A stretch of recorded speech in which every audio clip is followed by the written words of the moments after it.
свою страну, люблю свою жену, люблю свою собаку. Я всего на свете член, почти что супермен, но редко лезу в драку. Знает весь двор мой приговор, слуга народа.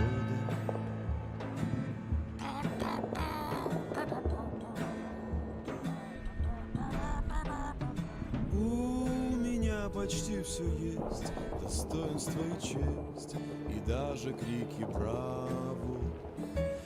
Персональный самолет мне выделил народ, а что, имею право на животу.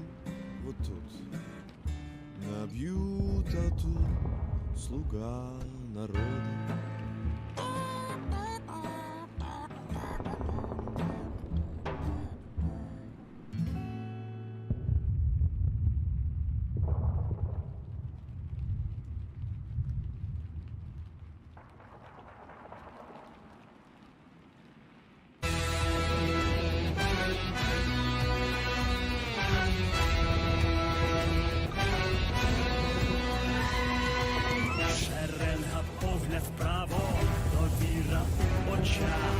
Палає кров у серці, як дизель в двигунах.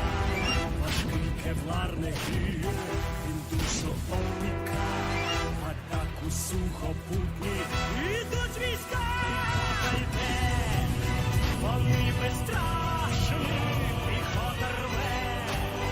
Ворожу пащу вимає йти, міцніше сталі віддати честь.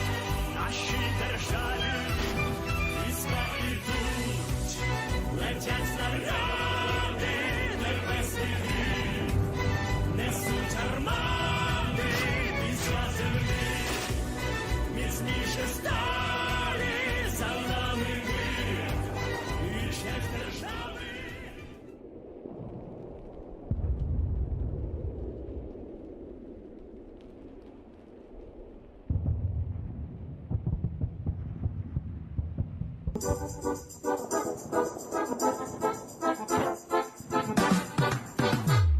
Прийшли окупанти до нас в Україну, форма новенька, воєнні машини, та трохи поплавився їх інвентар.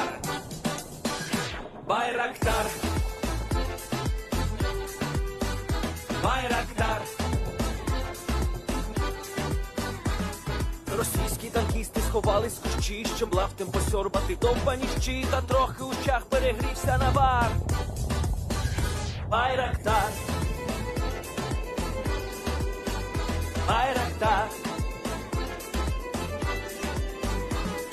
Приперли зі сходу до нас барани для восстановлення великої страни. Найкращий пастух баранячих отар. Байрактар, Байрактар. Їх доводи всяке озброєння, різне, потужні ракети, машини залізні, у нас на всі доводи є коментар. Байрактар, Байрактар. Вони захопити хотіли нас зразу, а ми зачаїли на орків образу з російських бандитів, робить примар. Байрактар, Байрактар. Російська поліція справи заводить, там вбивцю рашистів ніяк не знаходить, хто винен, що в нашому полі глухар. Байрактар, Байрактар. Веде пропаганду кремлівський урод, слова пропаганди ковтає народ, тепер нове слово знає цар. Байрактар. Байрактар. Байрактар. Байрактар. Байрактар.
Hello everyone, I'm the Enforcer, and I'm accompanied by Enforcer Matt.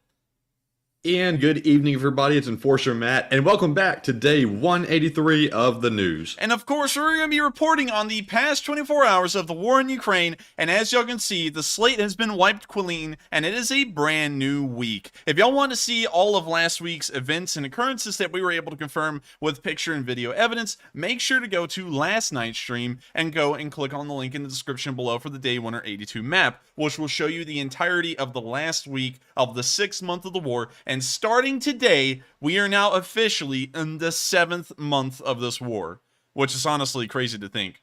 Also, another thing, I would like to make a huge special announcement.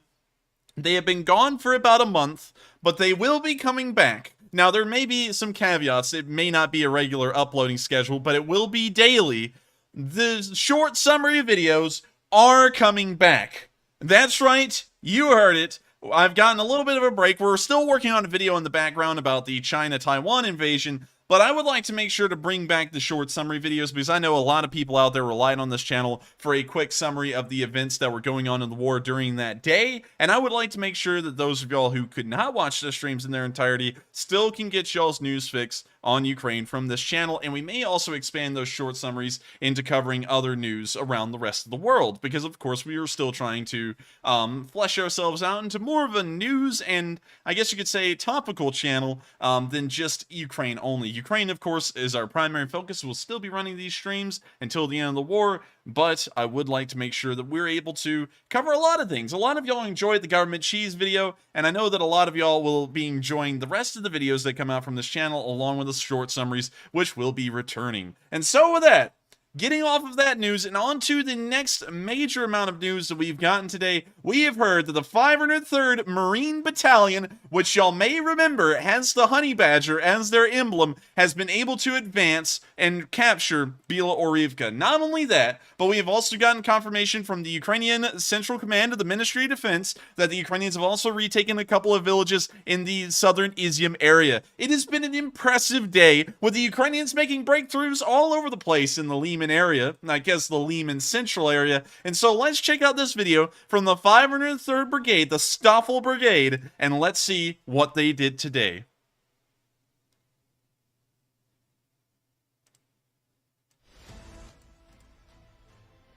We're going to have to mute this, but we can see the drone panning over some destroyed fields. We can now see the 503rd advancing in the dark.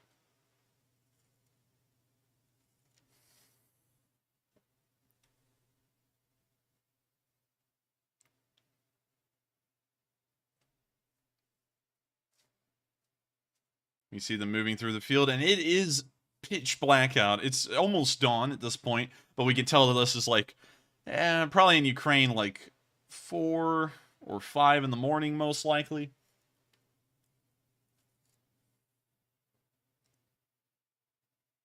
We now see a drone looking down on some of the destroyed buildings.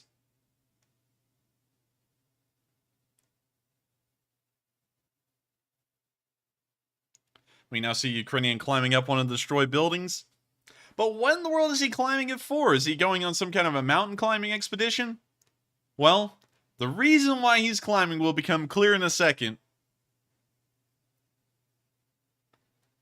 As he unfurls the flag of the 503rd Brigade on top of that building, letting the world know that the 503rd has made ground and they're not stopping yet. And this is, of course, incredible news. We were only able to get video evidence to confirm the recapture of Bila Orivka, as far as we were able to tell today. We have known for a while that the 503rd Marine Brigade has been somewhere in the area of Kryhorivka, and so the only place that they could have advanced forwards to recapture a village would have been Bila Orivka, which is a pretty decent breakthrough considering that just prior, about a month before, this area was one of the most heavily manned areas of the front line for the Russian armed forces as well as the Ukrainians, and so this is big news. Unfortunately, we didn't get any videos to confirm the ground being recaptured in Izium, but we will be adjusting those front lines as soon as we get the video evidence. It's almost guaranteed at this point, considering it wasn't an official report. Moving on from that and into the Izium area, we could see the aftermath of what happened to a Russian tank that was caught in the Ukrainian advance, and so here's the video of that.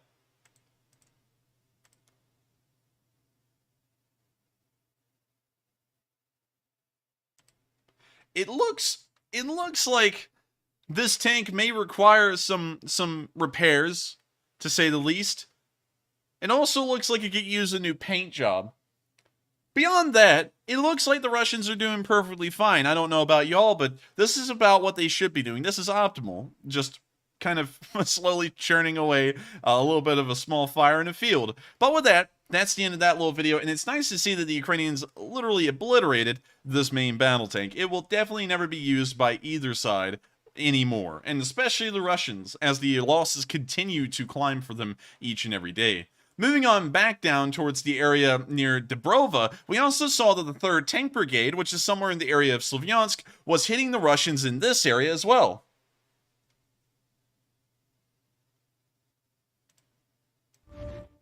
Of course, we have to mute it.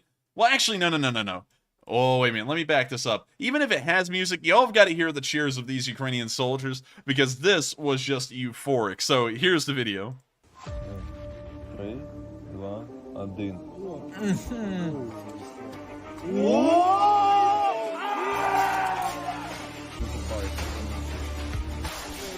Now that almost sounded like they scored a goal in a sports match.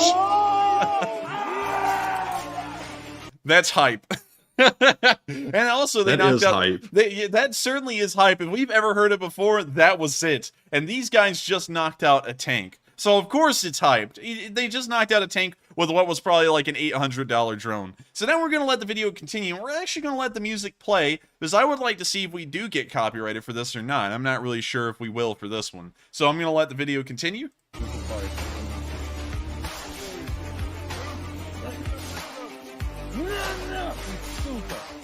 Черт ёбаный, блядь.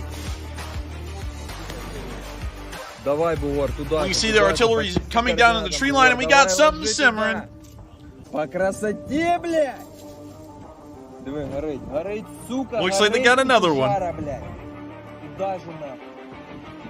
Туда же, блядь. На, нахуй, сука.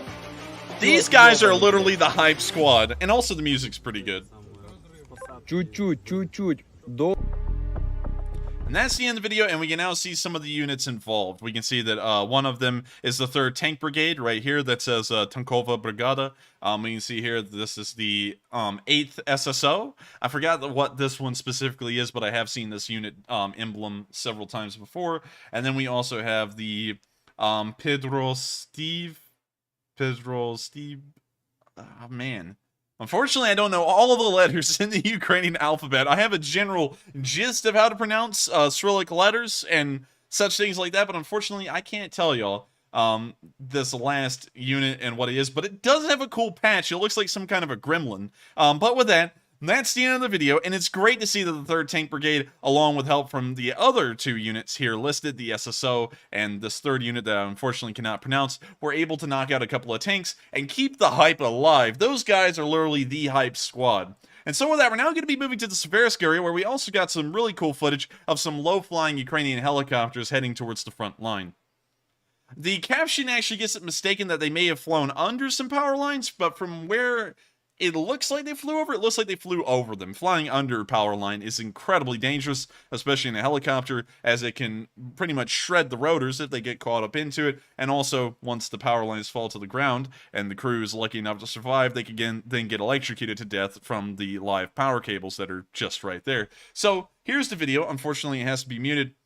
But man, those are some low-flying and fast helicopters. And also another cool thing, so that you can see that Ukrainian roundel right there, clear as crystal, as they continue to advance in this area of the front.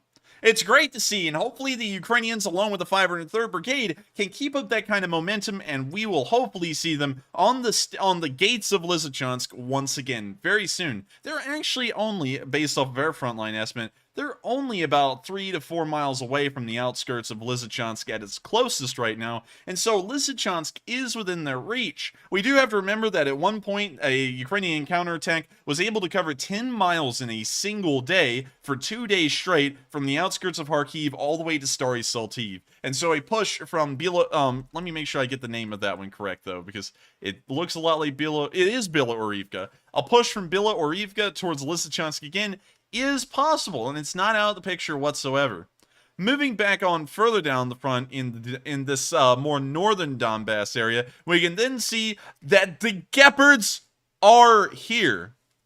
Now, I almost blew out my vocal cords when I was getting hyped up for this one, but this is insane. I don't know if you know about the Gepard, Matthew, but before I show the video, the Gepard is a German anti-air vehicle. It's based off of the Leopard 1, and just to kind of go down the whole, I guess, family tree of the Leopard series, we can see a Leopard right here. Honestly, probably one of the best looking designs of the Cold War for a tank. But moving on from the aesthetics of the thing and into what the Gepard is, the Gepard takes the chassis, the hull of a Leopard, and then puts an anti-aircraft turret on top of it, like we can see in the picture here. And honestly, growing up as a kid, this was the meanest looking thing on Earth to me that came from the Cold War. I really like the 2 guns on the top of it. It really looks cool. Yes, it's really cool, isn't it? And I have to say, I'm a huge fan of it. And we can even see one here painted up like a Leopard. And that's really cool, actually. I like that. But anyways, moving on from that, the Germans a long time ago said that they were going to be sending some of these Gepards to Ukraine, but we had never heard about them making it there. And then after a while, like everything, we kind of got the rumors that they had finally arrived and may be used by the Ukrainians. But once again, we had no confirmed evidence of it, picture or video, so we couldn't really say for certain whether it was there or not. But today, we finally got our first video of the Ukrainians stretching the Gepard's legs out in the field, and it is beautiful. Even with it being somewhat old at this point, if we actually go back and look at the Wikipedia page of the Gepard, we can actually see that this thing's been in service for a pretty decent bit, actually. If we go down here, let me try and find it.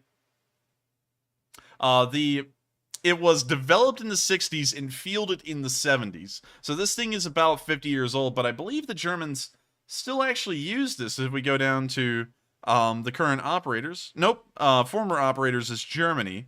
And then, let's see. They replaced them with the Weasel? I didn't actually know that. I thought the Weasel was supposed to be integrated into the German armed forces in a different capacity, more for airborne troops, not as just general anti-air. But that's incredibly interesting. So the last Gepard in German service was around 2010. But now they've been replaced by the Weasel 2, which is the craziest thing I've heard all night. Anyways, moving on from that, here's the video of that Gepard. And look how fast a turret can rotate. I've never seen a Gepard's turret rotate this quickly, but I think the Ukrainians are trying to put it through its paces on film. But here's the video. Also, let me mute that real quick. But man, that turret can move.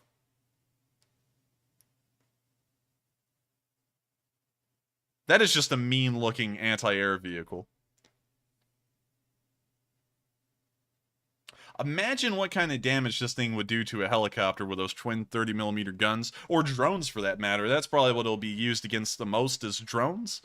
But man, is that thing cool or what? If anyone says that thing is not cool, I don't know where you're coming from, but this thing is just neat. I really like it a lot, and I have to say it's a wonderful thing to know that Germany has finally gotten some of these Gepards to Ukraine, and that we have video and picture evidence to actually prove that they're there. And so with that, we're now going to be moving out of the Donbass area for a little while. I know most people would probably want to continue down into Orlivka in the Donetsk area directly, but we're going to be hopping out of Ukraine for a second, and we're going to be traveling into Russia to take a look at, well, actually, we're actually going to be covering the international news segment right now, including the Russian news, because there's not a lot of it all combined. And so moving on into Moscow, we've gotten two interesting things to show y'all.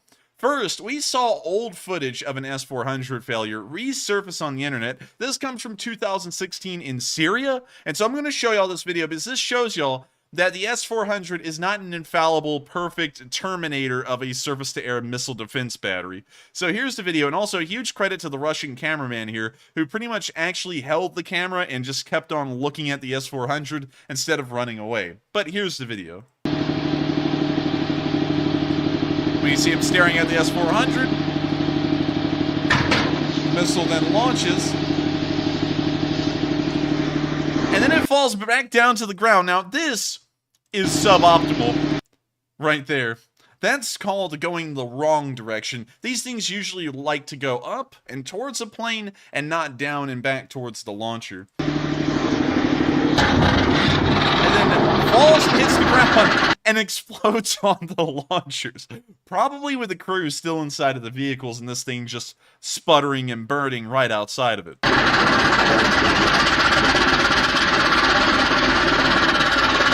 It's now tunneling to the center of the Earth to find out where Putin came from.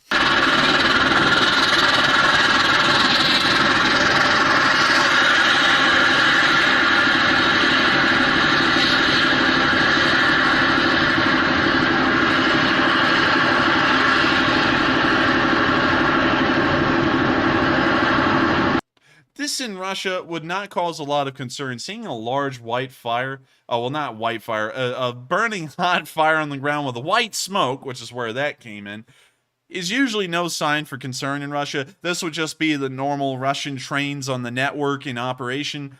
But here in Syria, back when this video was taken in 2016, this is a little bit of a cause for concern. And this also showed a lot of people around the world something a little important. While the Russians boast that they have some of the best surface-to-air missile defense systems in the world, and on paper they kind of do, they still have some problems. And this isn't the only time that we've seen Russian weapons fail outright that are about as complex as these. A long time ago, we actually saw a video of the Moskva, I believe it was in Sevastopol, firing off one of its, I guess you could say, I think it was on the port side of the ship, port side missile. It fired off and failed and literally landed right in front of the water at the bow of the Moskva. So this isn't the first time we've seen a failure like this, but still, it's pretty nice to see.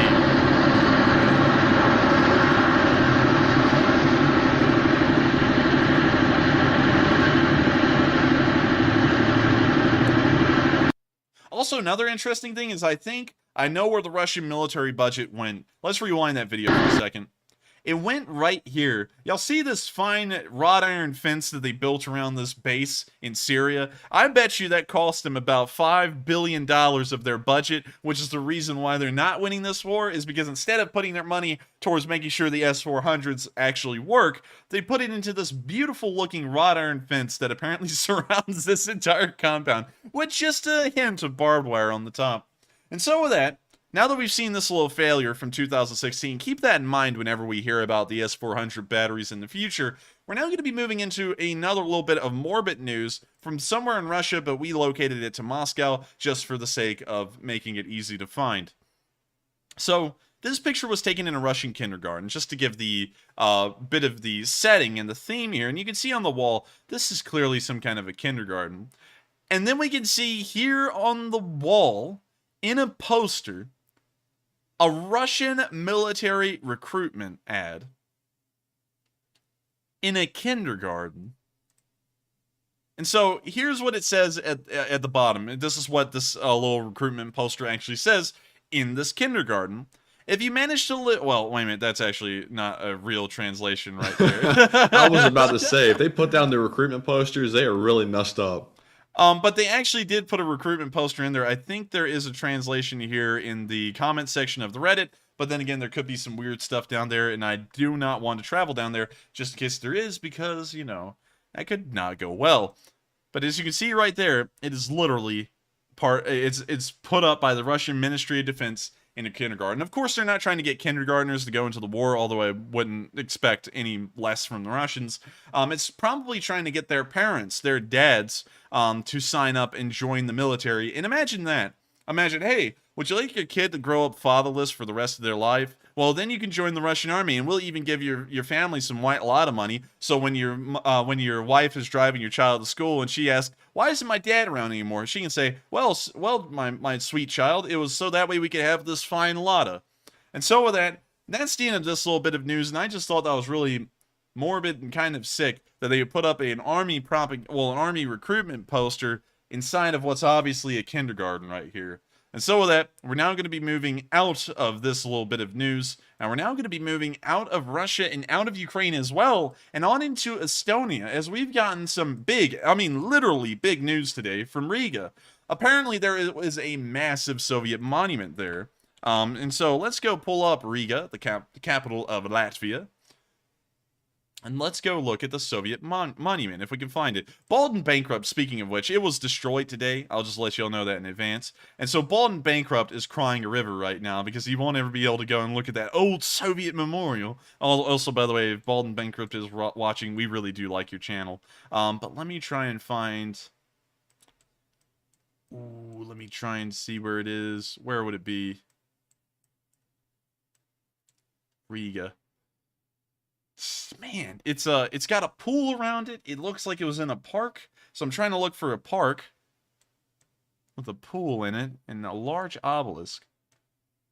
So that way we could see exactly where it was in Riga. I can't find it. That's not it. Oh, man, okay, let me just pull it up. Soviet Memorial of Latvia in Riga. Oh, there it is. It's right here.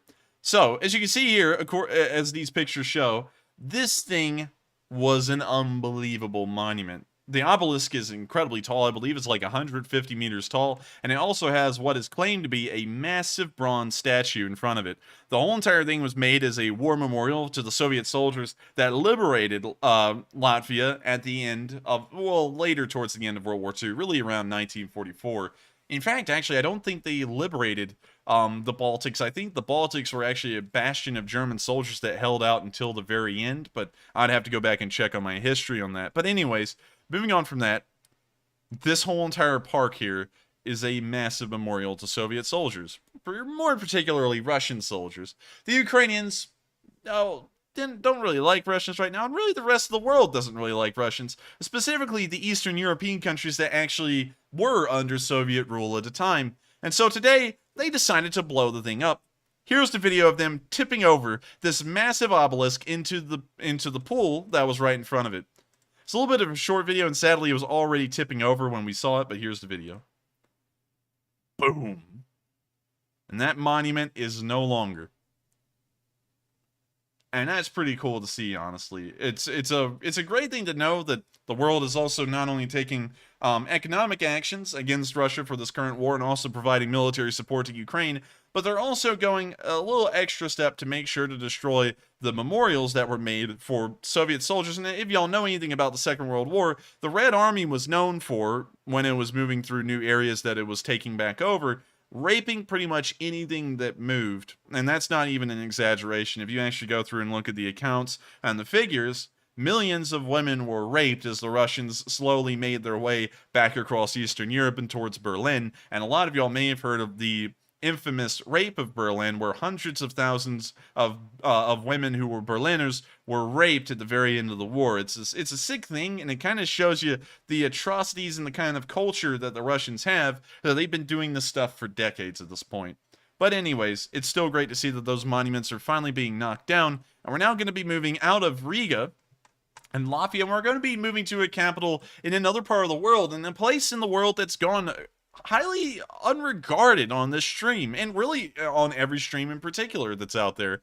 In Buenos Aires, Argentina, which none of South America really has made news during this war, but we did see that the Russian embassy in Buenos Aires apparently has a lot of people who are not really happy with the actions of the Russian government down there standing around outside of it. And so here's the video of the Argentinian citizens outside of the Russian embassy in Buenos Aires.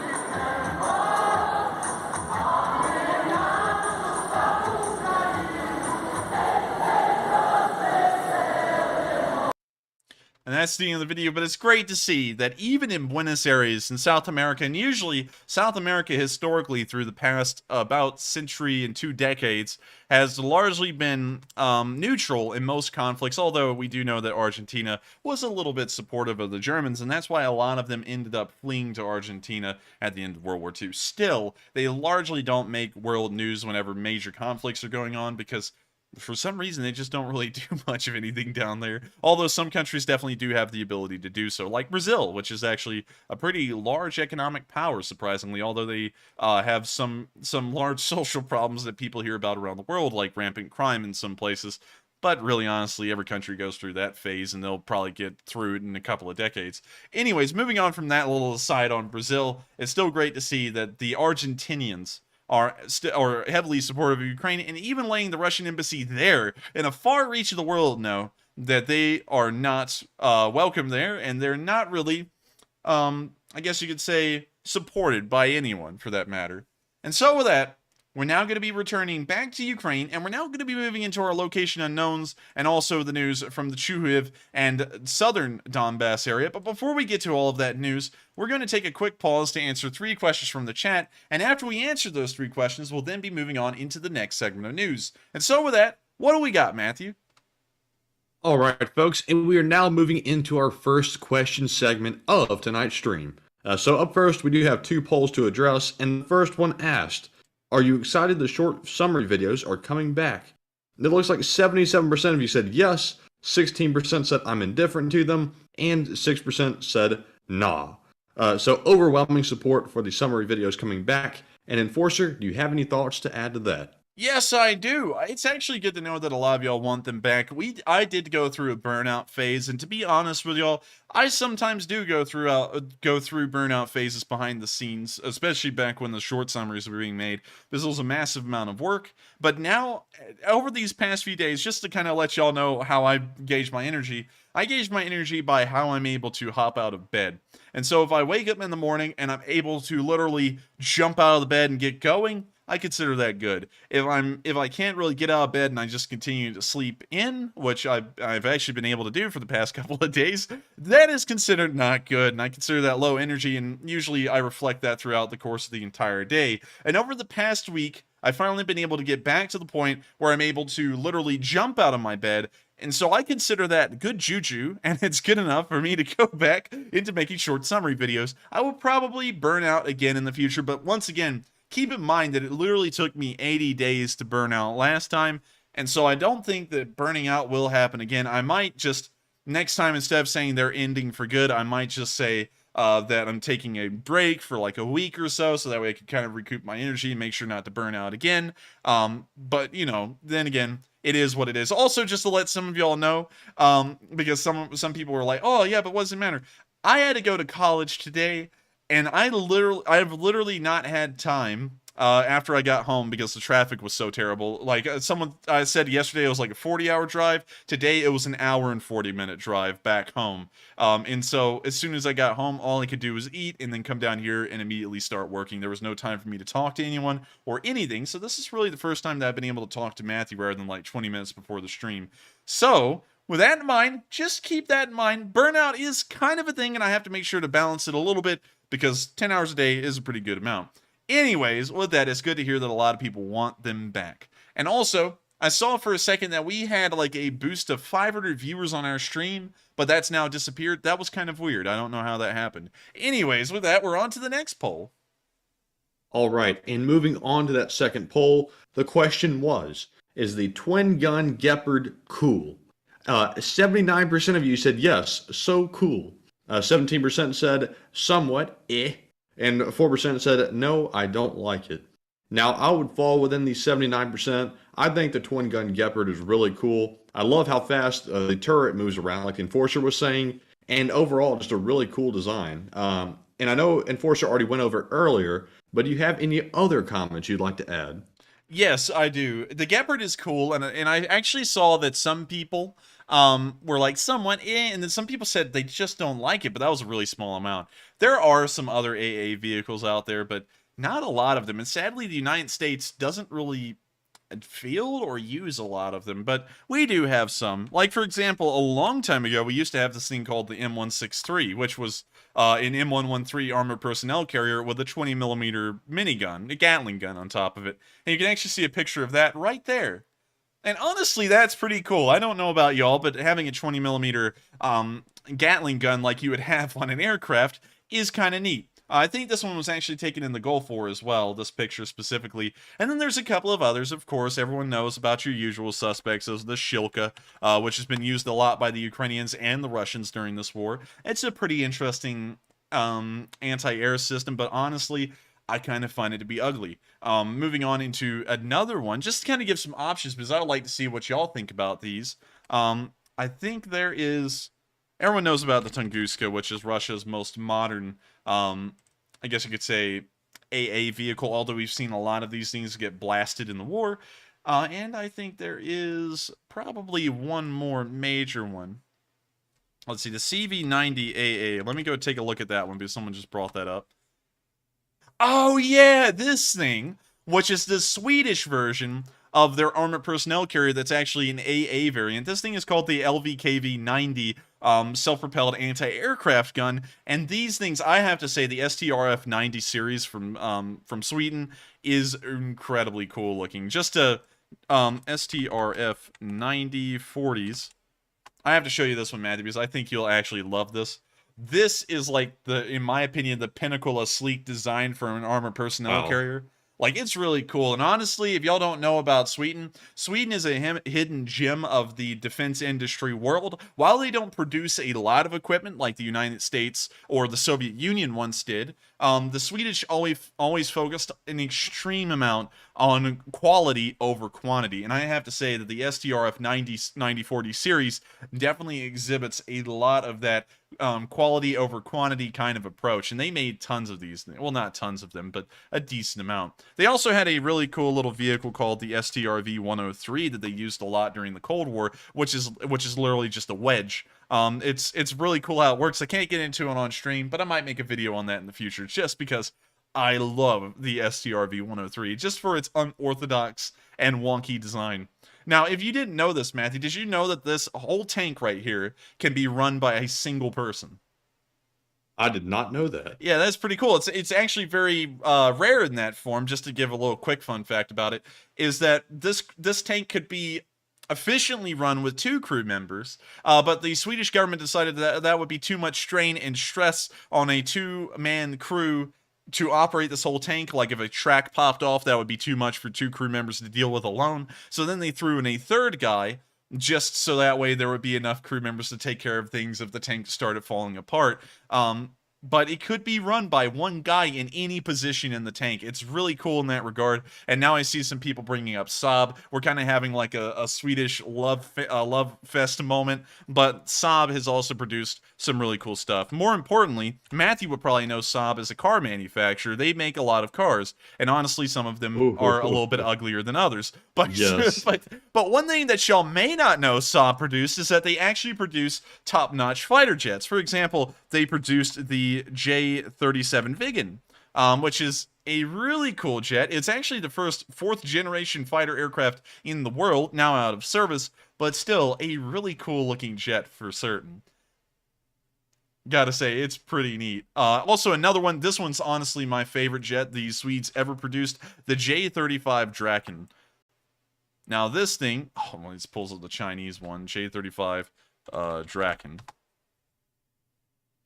These things look like UFOs, and I really love them. I just think that the Swedish have an incredible defense industry, and if anyone from Sweden is watching right now, I hope y'all enjoy me giving y'all a lot of credit, because y'all actually implement a lot of the modern design features that would eventually be introduced into service by both the United States and the Soviet Union, and the Swedish usually got to them first, but don't really get a lot of credit because they're a minor country in the Cold War, and so, you know, a lot of credits defer to the United States or the Soviet Union, which would usually mass produce these kinds of attributes, and therefore it become more pronounced. But beyond that, still... Now, Enforcer, did you already pull up the Griffin?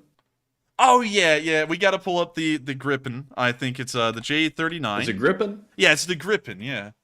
Oh, Griffin. Okay, there we go. This one's cool. I really like this one. I like the front little, what are they called? Winglets or something? I believe they're called canards, I believe. Let me make sure I have that correct, though. Canard. Saab has a really cool advert out on that Griffin. Very cool video. And I've got to say, these things are really cool looking. Sadly, they're not selling a lot in their export variant, but still, I think that they're wonderful aircraft, and I do hope that they eventually sell. Just in case y'all don't know, I'm a huge fan of the Swiss Confederation as well. They're a very cool country, and it was planned for the Swiss Air Force to get several of these Gripens way back, I think a decade ago at this point. And if y'all don't know anything about Switzerland, they actually have this, they're almost the closest to a direct democracy a country can get. And the public decided that that military spending bill that would buy these Gripens was far too expensive way back in the day. And so they actually held a national referendum on that military spending bill, asking, is that too much or too little? And the overwhelming majority of the public voted in favor of the bill being too large. And so the military actually had to go back and revise their budget. The Swiss are a very interesting country. If you ever look at them, there is a lot of stuff that you could read about them. Although they've been a neutral country and have not been involved in a lot of conflicts, the way their military, their society, their culture, and their government operate in tandem is a very interesting combination and just very unique in the world. There's no other country that is like the Swiss in that regard. And I'm really going through the whole gamut of countries that have things that are very special going for them. But huge credit once again to the Swedish, who have one hell of a modern fighter aircraft. But anyways, moving on from that, I can see that Matthew actually just threw up another poll. What's that one about? So this one is, were you a fan of Saab's cars? It looks like 30% of you have said yes, they were cool, 18% said somewhat, and 53% said no, but their jets are cool. Now, I personally was not a fan of any of the Saab vehicles. I don't know what it was, but they were never able to quite get the design right, and it kind of reflected in their sales, which is why they stopped producing them. But they are really good at jets, and they clearly do a good job with the Gripen, as it's called. And I also saw many of you in the live chat saying that those aren't called winglets. I believe people were saying canards or something like that. I'm not sure how to pronounce it. Maybe the Enforcer knows, though. I'm pronouncing them as canards, but I think it's canards or canards, you know, like tomato, but it is a canard or a canard. And it's really cool. It's actually something that a lot of countries have been introducing, and I think the most prevalent model of aircraft that uses canards in the modern day would be one of my other favorite aircraft, the Eurofighter Typhoon, which is a beautiful aircraft used by both the Germans and the Royal Air Force. And I gotta say, this one is also a really good diamond in the rough out there of an aircraft, and I think it just looks cool as well. What do you think about it, Matthew? That's pretty cool, and I like that it has the little front canards on it as well. That's a cool design feature to put on any jet. It makes it look 10 times more aggressive. It really does. And I honestly, I could go on forever about aircraft and equipment and how they look. I don't really get into a lot of number crunching on most of this stuff, and usually I require a little bit of reading up to do that. But just in terms of appearance alone, they're incredible looking, especially the J-39 and the Eurofighter Typhoon. I really like these kinds of designs. But oh man, I'm going down a massive rabbit hole. The American, well, Enforcer, real quick. I saw Kaltenberg say that the Chinese stealth fighter has a canard. Cough, cough. Let's see that real quick. It does. Let me pull up the Chinese Air Force, and I know which one you're talking about, Kaltenberg. Thank you for pointing that out. I was going to skip over that one, but they do have one that looks a lot like a Eurofighter Typhoon ripoff. I believe it is called. Well, yeah, here it is, the J-20. That's the one you're talking about. It does have a canard design, but honestly, this one kind of looks a little goofy. I don't. It looks like an F-35 with the canards added to the front. It kind of looks like a ripoff, like you're saying. Yeah, you know what? It has the front nose section of an F-22 Raptor. Let me pull that up real quick, and let me see if I can get a direct comparison here. You can see how the nose section is strikingly similar. Yes. But the rest of it is totally different. It's like they got the dimensions wrong. They made the fuselage so freaking long. And of course it works aerodynamically, or otherwise it wouldn't be flying. But honestly, this has got to be one of the uglier aircraft I've seen in the modern world these days. It's just not there all the way, if you know what I'm saying. But there's another aircraft that looks a lot like the Eurofighter Typhoon that the Chinese use. I believe it is called the J-10. Also apparently called the Vigorous Dragon. This is kind of like the dragon that's had some Viagra or something. It's the Vigorous Dragon. But we can see here. Oh no. We can see here, it looks a lot like a Eurofighter Typhoon. A lot like it. And if we look at when this was introduced, its first flight was in 1998. And I believe the Eurofighter Typhoon's first flight was in 1994. So the Eurofighter Typhoon does date the J-10 by a little bit, and you could say that this may have been an attempt by the Chinese to rip off the, I guess you could say, airfoil and airframe of the Eurofighter Typhoon in a way, although the J-10 only has one engine while the Eurofighter has two. But anyways, moving on from this whole airplane talk that's been going on far too long, we're now going to get to the questions. And so with that, what do we got, Matthew? All right, so now moving on to the live chat, or excuse me, not the live chat questions, the super chat questions. Up first, we have a $51 donation from Tangen, who says, thank you to the great job that both of you do. A coffee on me. And Tangen, thank you very much for the kind words on my behalf. And also, I'm sure the Enforcer would like to address his half also. And also, I would like to thank you so much for the support as well. Coffee is so important to both of us. And I actually saw one of our reviewers. I'm sorry, sometimes I can't remember y'all's names because the chat's going so fast and I'm trying to read them all and then I try and remember other people's names and forget. But I think it was Sky Girl, I think.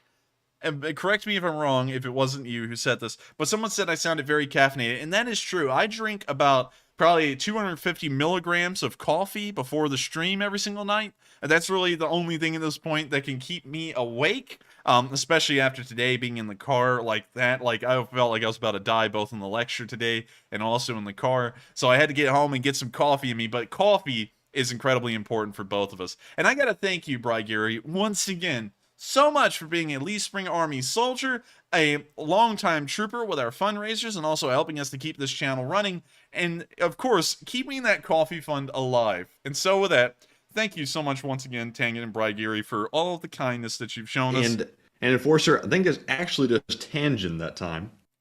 Wait, I thought it was Tangen Brigeri. Unless they've changed their name, this one is just Tangen.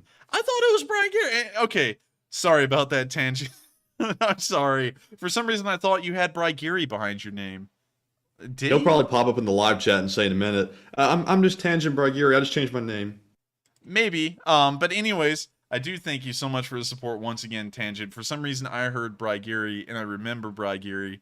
I don't know if I'm losing my mind or something, but thank you so much once again for the support. I hope that does address the coffee fund, and thank you so much once again. And so with that, we are on to the next one.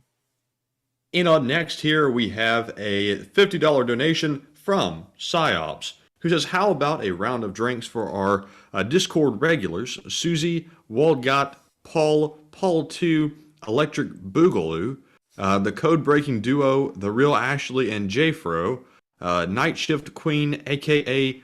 Empress, and Fallen Rays. Don't forget, Texas stinks. He had to get that in there. And we'll never forget that as long as you're around, Psyops. And also, I would love if y'all could give a huge round of appreciation and thanks to our Discord moderators, especially Susie Halsey. All of our moderators deserve a lot of credit for keeping the Discord running and going, but Susie has pretty much become the senior enforcer over there, and she pretty much is the head manager before we get to Crazy, who is our arbiter, our only arbiter, and he's the one who kind of makes the final calls on the server until every once in a while I have to step in and be like, hey, what's going on here? But anyways, make sure everyone to give them a huge thanks because they are wonderful people and they've been helping me out for quite some time, keeping that Discord running, keeping it civil, keeping it nice for people to be in, and of course helping it just keep on churning. And so with that, thank you to every single one of y'all once again, and thank you so much for the support, Psyops, and also being so kind to the moderators as well. And so with that, we're on to the final question of this segment, and then we'll be moving into our next segment of news. And the last question of this segment goes to Dieter Herford, who says, Enforcer for USA, President from Australia, Queensland. Well, thank you so much for the support. Sadly, I don't think you can vote, but I do like the support that you have given us. And also, another thing that we'll be touching in a minute, well, actually, we'll get to that in a second. We won't address that right now. But I do thank you so much for the support, and it's wonderful to know that we have a lot of viewers from Australia. Just in case if y'all did not see this, there's a huge channel out there on YouTube called Real Life Lore, and y'all may remember a while ago I actually brought up on stream Alice Springs, Australia, and also Pine Gap, which is right. Let me actually find the specific spot. Yeah, I think nope, it's not Alice Springs specifically. It's actually out here. Here's Pine Gap.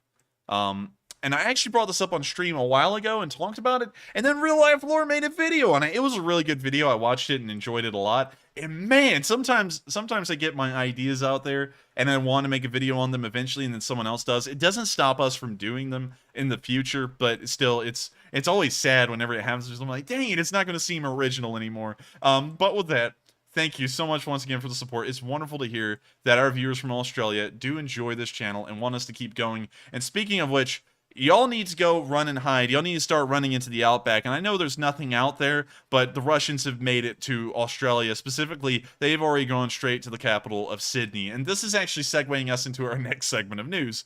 And so here's the video of a Russian warship entering Sydney Harbor.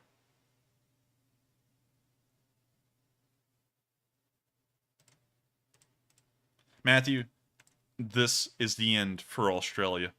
Hot topic here in Sydney Harbour. We've got a Russian ship. Oh my being followed by God. New South Wales Police. This is amazing. Have you ever seen this before? New South Wales police doesn't follow. They Can you believe this? We've got a Russian boat. We've got And this Australian guy is already on hyped. the water in Sydney He's so hyped. He's like narrating a fight. Harbour, and in close proximity, the New South Wales Police are hot on their tail. I don't know how this is going to end, but I've never seen this before. What do you think of this?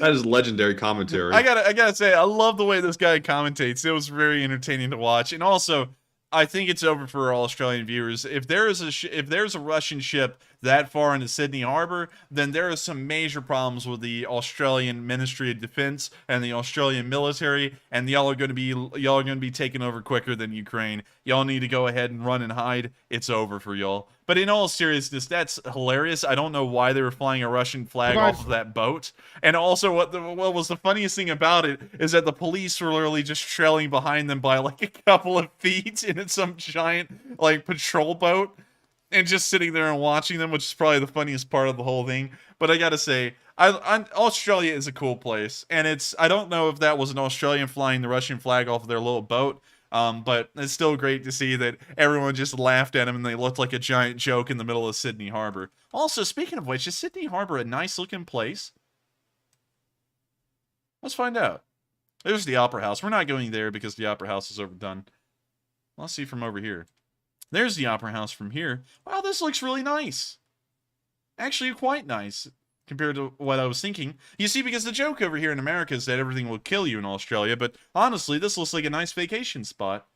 It's just that the flight there takes like 17 hours, I think. But anyways, that's the end of the video, and I gotta say, it is just hilarious to see that the police were following that boat that far behind, and that guy was so hyped. Now, I'm sorry if y'all don't want to watch this again, but I've got to watch this for a couple of seconds because this guy's commentary was golden.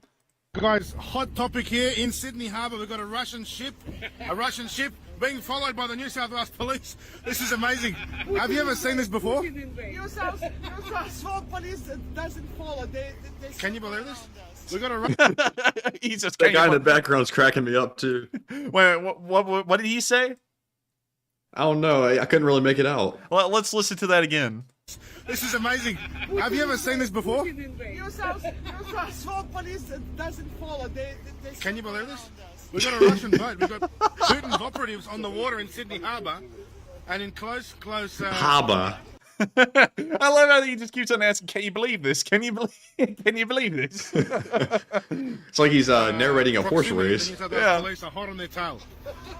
I don't know how this is going to end, but I've never seen this before. What do you think of this?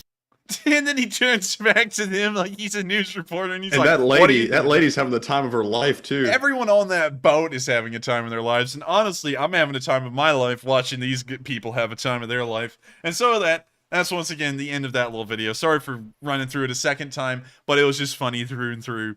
And so with that, we're now going to be moving out of Australia. I had to give them a quick little mention because Australia is an interesting and very neat place.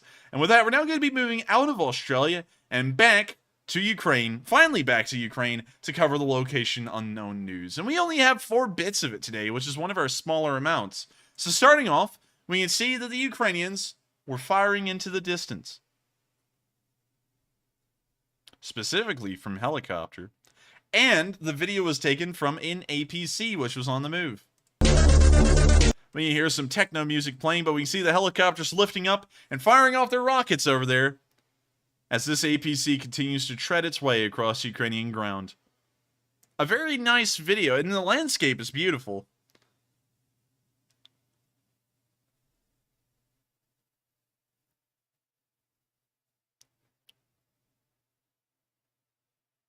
We see the helicopters flying low in that valley. Very smart move, and it shows that these pilots are rather intelligent as compared to the Russian ones, which are not.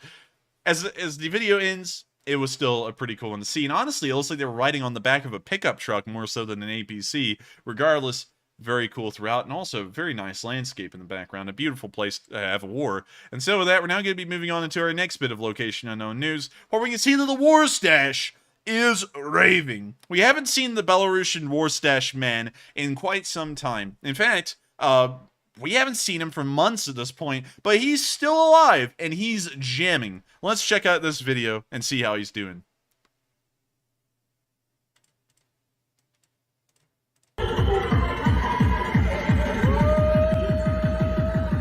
It looks like he's doing good.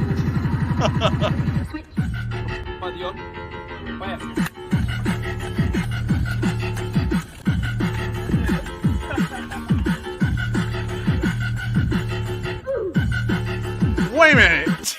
Wait a minute, Matthew, did you hear that? What was that? That was the Roblox oof sound. Really?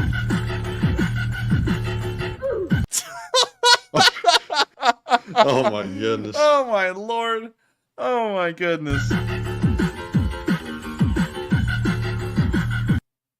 Oh, that's hilarious. But it's great to see the war But look on stat- this guy's face. Look at the look on this guy's face. He's like, I can't believe he just did that. This guy's face is secondhand embarrassment, and also he's about to be overtaken with laughter as well. But this has got to be one of the funniest things that I've seen the War Stash do over the course of this war. And he's been there since the start. He's been there since the Battle of Kiev. But he's still alive 7 months into the war, and it's great to see that he's still got some incredibly high morale to even do silly things like that on camera. So with that, great to see once again, and I hope that we see more of War Stash in the future. And so with that, we're now going to be moving on into our next bit of Location Unknown news. Great to see that War Stash is still okay, where we can see that there's been a little bit of drone grenade time. We know that the Ukrainians love their drones and their grenades, and we can see that they're still using them in combination. There goes the grenade. Of course, some kind of notification popped up on screen, but the bomblet is well on its way towards that well, ooh, wait a minute. It looks like they missed the truck, but they went for the crewman who is probably driving the truck right there. It blows up right behind him. And now oh my gosh, dude, look. Oh, and they scatter.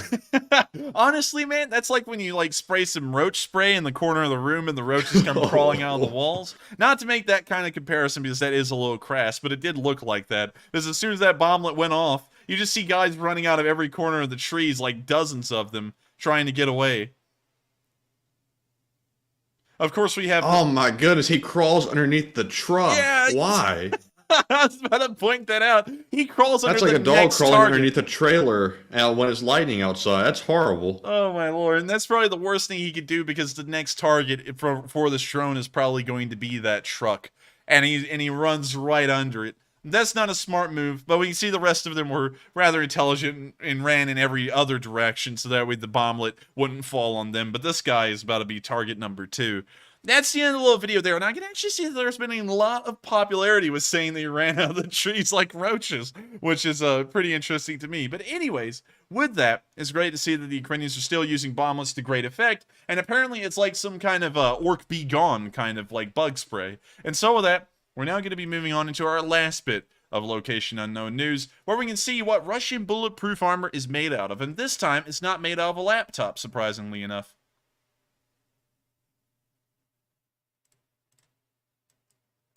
So, here's the Russian body armor. Let's see what's in it. Броня сила, да? Ні, це реально треба, щоб побачили.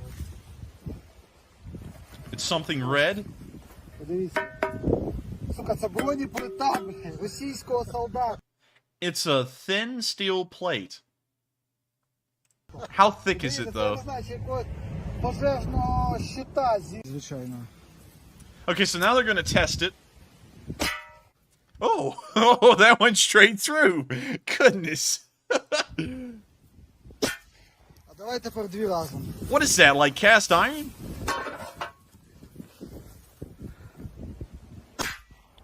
They just went through 2 of them. These things are like cardboard. Is that supposed to be body armor? Yeah, this is supposed to be like Russian body armor that you put in the plate carrier. Man. They just stacked these things 2 on 2 and it still went through. That rhymed. Даже без цього. Правда, да, от хлопці кажуть, хуйово бути орком, подивіться, блядь, з чим їх відправляють. Шиються звичайним 5.45 обидві наскрізь. Отак от. Oh, look at the Pikachu. Ah, look at that. They got a Pikachu. It's got a Ukrainian shirt on. Oh, wow. Yeah, that's pretty cool. I actually didn't notice that. And look, they got, oh, I don't want to say that. I was about to say something about the AA thing, but I'm sure I'll get that wrong. So I'll just avoid that. But, wow, this whole video has been quite a treat right here. But the craziest part of it is that is what Russian body armor is right there. They have multiple of these things, tons of them, and they're useless. They won't stop anything, even if you stack them on top of each other. And that is pretty crazy. I think if you got a third one of those, it would stop the bullet, however, because you can see right here on the second one they snacked this one on top of, it looks like the bullet began to tumble through the second one because the penetration is more so of an oval more so than a round. But still, considering that you have to get 3 of these things to have some kind of decent body armor and they probably weigh a decent bit, That's not really good for the Russians. Hopefully the Ukrainians have something a lot better. I'm sure it's something more of the... Let's see, I think it's a ceramic these days. Actually, there's a couple of different kinds of body armor you can get. Matthew's actually looked at a pretty good bit of body armor, and so I'll actually let him take over and explain, if he does know, the different kinds of body armor there is, because I think there's soft body armor, hard armor, but I think he can explain a little bit better than me. So if you would like to take over, Matthew. So yes, I'm not an expert, first of all, so I might get something wrong, but I believe there is a soft body armor which is made out of some form of composite Kevlar, and then they still sell the steel plate body armor, but it's come under scrutiny in the last few years because of supposed spalling, and people worry that it's going to hit them and cause the same impact that a bullet would, at least in the neck or somewhere important where you don't want to hit. But yes, they do have lightweight armor now, and clearly the Russians don't have it. And so, with Matthew explaining that, I have to say this stuff is garbage. And so, that's probably what he's also saying. And that's the end of the video. A pretty crazy one to see, honestly. And now we know why Russian soldiers are getting killed like there's no tomorrow. They're literally wearing nothing but pressed steel or some kind of cast iron, it looks like. They're either wearing shish helmets, which have a ratnik covering on them. We'll pull up a shish 68. That's what they're wearing. They put some ratnik camouflage on top of this thing. Looks brand new. And let me pull that up real quick. Ratnik helmet cover. Like this right here. You put this kind of camo cover on top of that helmet, and you won't be able to tell that it's an old one, but it's still just pressed steel. It can probably stop a pistol round at best, artillery shrapnel fairly well, but a rifle round will pierce clean through like butter. But they really do that with all helmets. I think that some of the more modern helmets that the United States is using can deflect rifle rounds, well, at least stop you from getting killed from a rifle round in certain situations, at certain ranges, but, you know, of course, rifles are made to pierce through most everything, and these days, they continue to try and make the ammunition where it can continue to pierce through better and better body armor. As you all know, there's different kinds of tipped rounds that can pierce through different kinds of stuff, but still, the Russians and their equipment, it never ceases to amaze me how cheap this stuff is getting at times. And so with that, that's our last bit of Location Unknown news for today. And we're now going to be moving past the Kharkiv area where we've had no news to report of for the entirety of today. But we have seen why the Chuhuiv area has been so quiet. A lot of y'all may have been noticing for months now, I go over the Chuhuiv and Balaklia area and say nothing has happened here again. And today we got a reason why. The Ukrainians are using it as a buggy rally area for them to drive around in. And so here's the video of them driving around this buggy with an ATGM on top of it.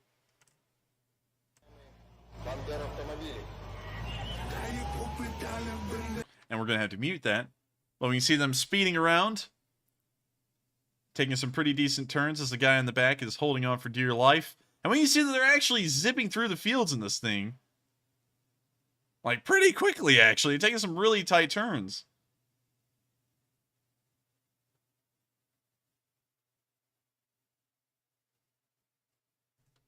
Looks like the video had a little bit of a freeze there for a second. But man, these guys are, like, flooring it.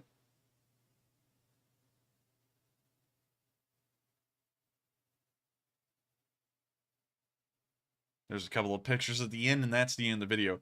Pretty impressive to see. And it's cool to know that the Ukrainians are still implementing a lot of these ATV cart kind of vehicles into their armed forces as they can move incredibly quickly. And that makes the shooting and scooting aspect of things, which we've said a lot on this stream before, much easier for them to do. And so with that, we're now going to be moving out of the Chuhuiv and Balaklia area, which of course there's been nothing to report from today. And we're also going to be moving past the northern Donbass area, as we've covered all of the news here earlier.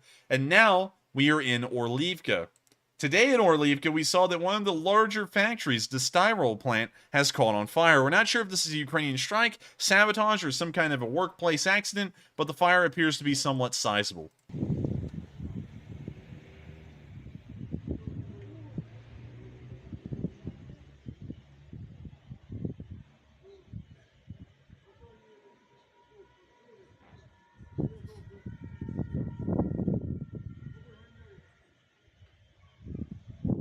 Actually, looks like a decent fire right there.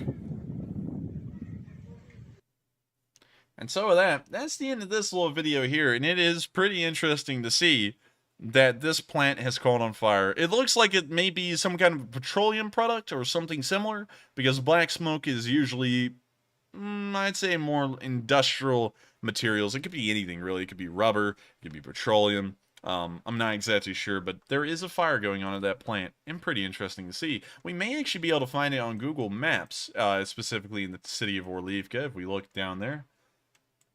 So what we're looking for is 2 towers accompanied by a third in the distance. So let's see if we can find the 2 towers accompanied by the third. It's most likely going to be near a rail yard. The Soviets love rail. And let's see. Yeah, man, I can't find it. Oh, I mean, this may be it. No. Yep, that's not it. Unfortunately, I don't want to burn up y'all's time by trying to look for this thing, but it is in the Orlivka area. Unfortunately, just due to time reasons, we can't really find it right now, sadly. But hopefully we'll be able to geolocate that in the future. Anyways, moving on from that video, and on to the frontline news itself, we've seen that a Russian tank was hit somewhere in the Donetsk area near Avdiivka today.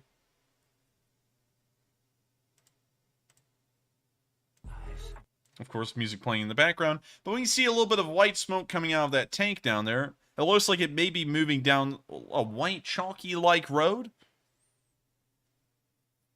It's moving incredibly slowly if it is. And boom goes the dynamite. The tank got hit. It looks like it may have fired, or the shell in the breach may have just gone off. And now the thing's turning into a mushroom cloud. Another destroyed tank.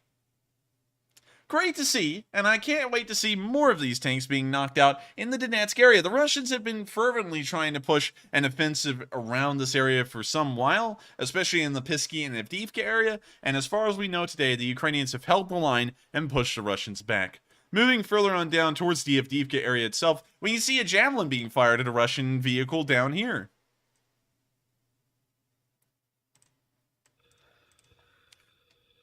We can see them aiming the javelin.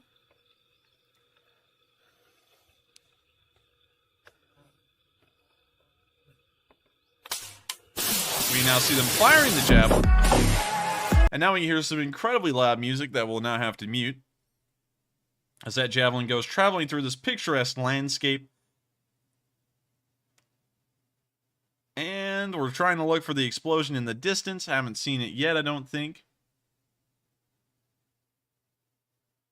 Right down there. Jeez, wow, that was far. I was actually looking way out there on that hill. But you see the explosion right where my mouse cursor is. Boom. We don't know if the tank was knocked out. We're looking for some black smoke or a large explosion.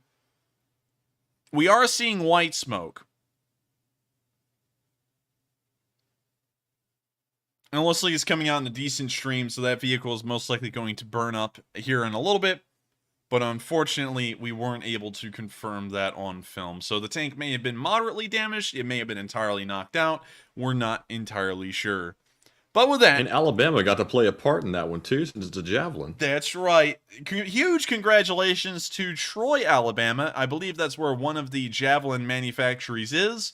Troy is in the southeastern area of the state of Alabama. And once again, while I don't think Alabama can boast the prettiest looking cities in the country, I do think that we have some of the best, the kindest people in the country, to put it that way. And also, Troy, Alabama is an interesting place. They have a university here, the University of Troy, and we can see that they have a Chick-fil-A here. Really nice. I don't think we...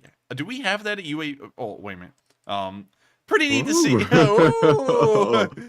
So with that, sick. Yeah, I'm sick right there. We're going to not mention that. But do we have a Chick-fil-A at our university, Matthew? So no, we don't. But we do have I think a Full Moon Barbecue and also some kind of bagel shop of some sort. I'm not sure what it's called though.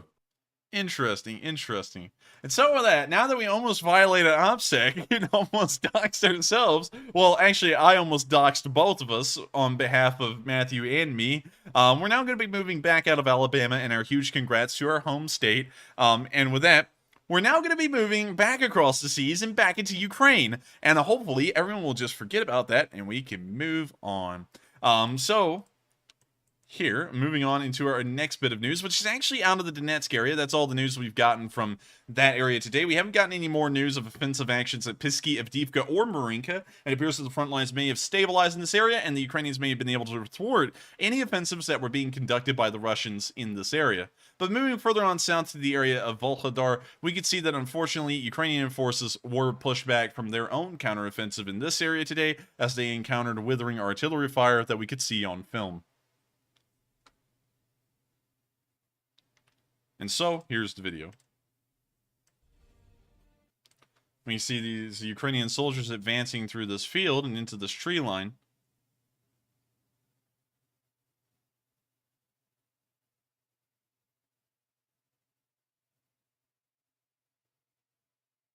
And we now see the artillery coming down on these infantry.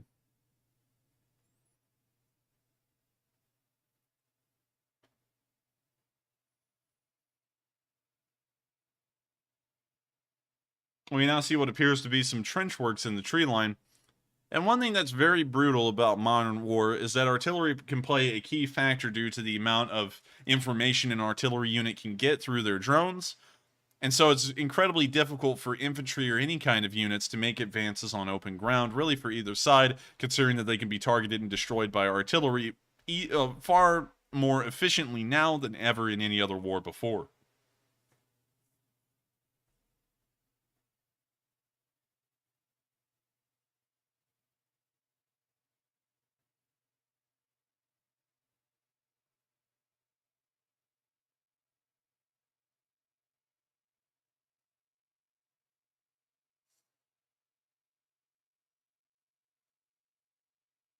We see that the artillery continues to come down on them.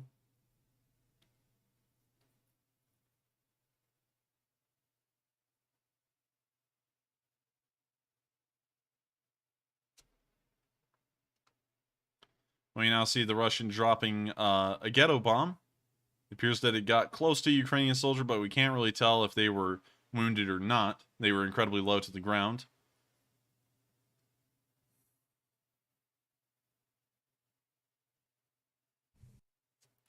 But with that, that's the end of the video. And it's one of the unfortunate instances where we saw that a Ukrainian counterattack was thwarted. And it wouldn't be a war if the Ukrainians were just steamrolling the Russians all over the place. In war, there will be victories and defeats. And unfortunately, the Ukrainian forces near Volhodar today were apparently not able to recapture the village. But give it time, and I'm pretty sure that they will. They give it maybe about a couple of more months. Moving on from that and down into the town of Mariupol. Mariupol has stayed the same level of destruction now that it did at the surrender on May 17th, when the Azovstal garrison finally gave up. We see today that pretty much a massive dust storm took over some streets of the town as someone was walking through it, giving us an idea of how desolate the city of Mariupol looks like to this day. So here's the video.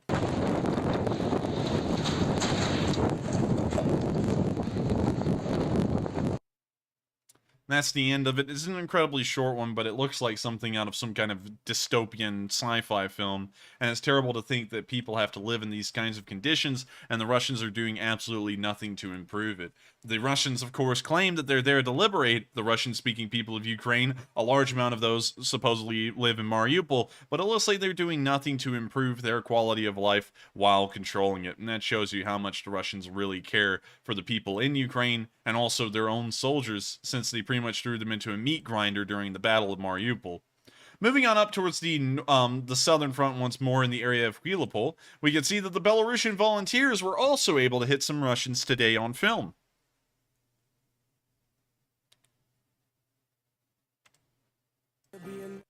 Here's the video. We can see them in the back of a supply truck. It looks like the canvas has been torn in multiple places. You now see them unloading some crates of what's most likely ammunition. And now they are moving their artillery piece into place. It's actually a pretty sizable one. It looks like a 120 millimeter, most likely. We can now see it firing.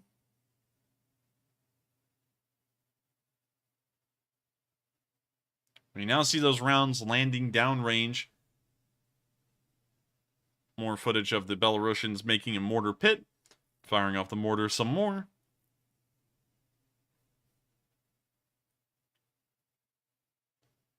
and showing off where those rounds were hitting downrange.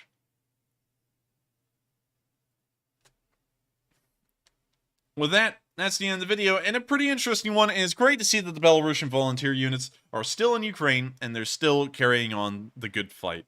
And so with that, we're now going to be moving out of the southern front, and we're going to be moving north for a second, and on to some more unfortunate news. We heard people talking about this on stream last night, and we, unfortunately, were able to confirm the news with some video evidence from, I believe, NBC.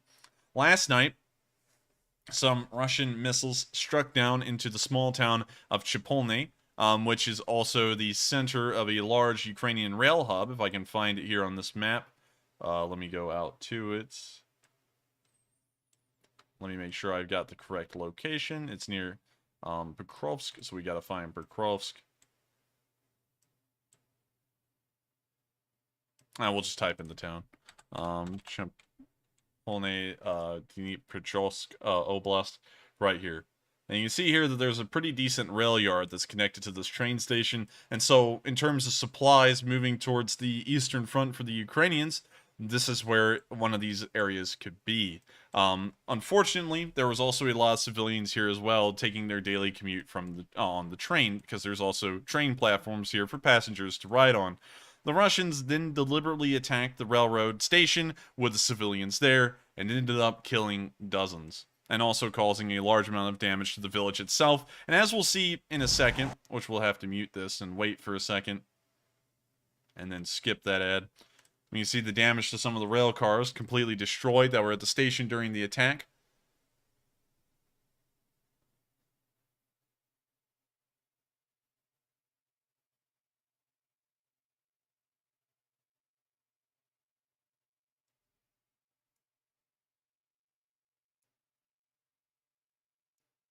And it's sad to see that the Russians continue to attack civilians. As y'all see in a second, these missiles didn't really hit the rail yard. A decent amount of them actually landed within the village itself, amongst the houses.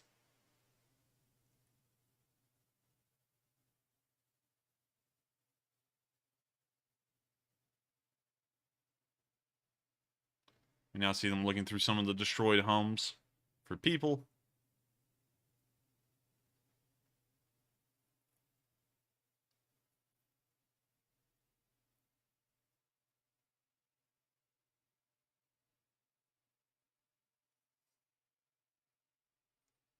And now you can see one of those large craters that were caused by one of the missiles that landed right in the middle of this neighborhood.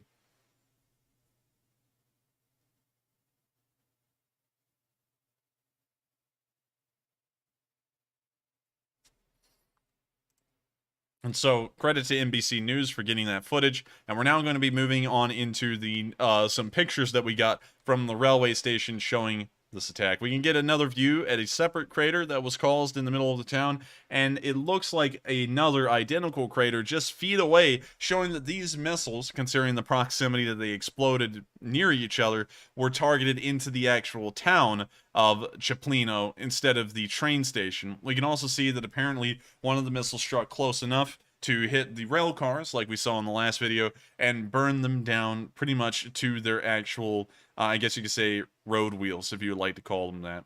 Several dozen people were killed, dozens more were injured, and it's once again another example of a terroristic Russian attack on a railway station full of innocent civilians, regardless whether this area could be used for logistics or not, and it's pretty evident that it can be. It is absolutely heinous that these Russian missiles did not hit the rail yard. From what we could tell, it hit the train station platforms and also houses within the village itself. It's sickening to see, and I hope that one day the Russians will be held accountable for these crimes. There's very little way for the Ukrainians to do it right now, rather than to capture the Russians responsible for this outright. But maybe one day in the future, the world will be able to bring the Russians to their knees in some way, not through outright war most likely, but in other ways, and be able to get these people and hold them accountable for the war crimes that they've committed that are clear for the entire world to see. And so with that, we'll now be moving out of the town of Chapline, and we'll be moving on into the Kherson area, where we can now pick up with some more good news, and also some very interesting news. Starting off, we can see that Russian artillery was destroyed somewhere in the Novikakhovka area.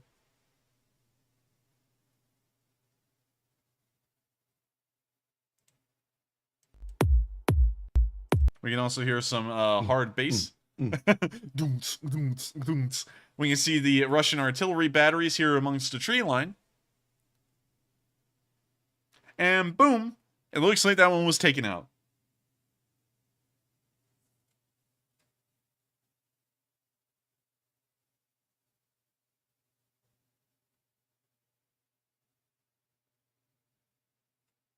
And boom goes the dynamite once more, and we can see that the Ukrainians are putting down the fire on this little spot.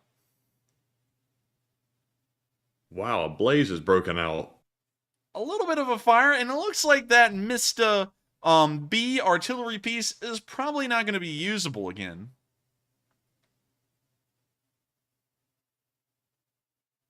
And I just saw Magic Sky Girl say boom chakalaka, and I would have to agree. That is certainly a boom chakalaka. That Mista B has been knocked out.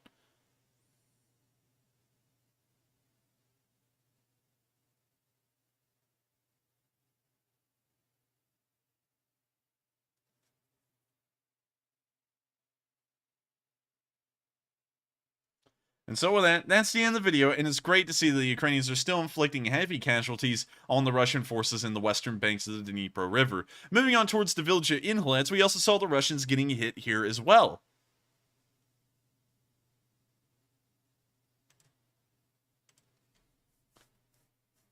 Let me make sure I read that caption correctly.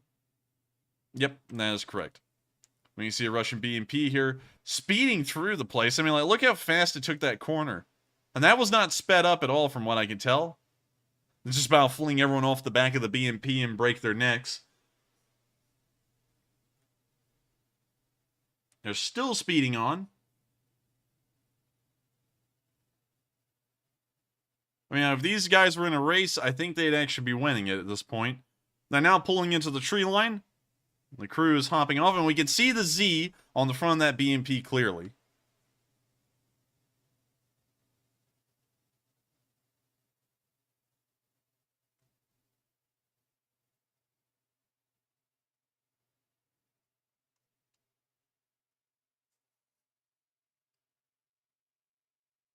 We can now see the ingenuity of the Russian infantryman. When they're told, dig a trench, they sit there, oh, Vadim, I used to dig trenches for the pipelines. You dig them in straight line for a half kilometer. And so that's exactly what they did. They just dug straight trenches in this area.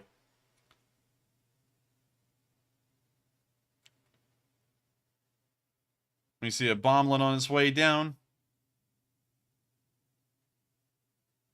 And the bomblet exploded in the tree line in front of them.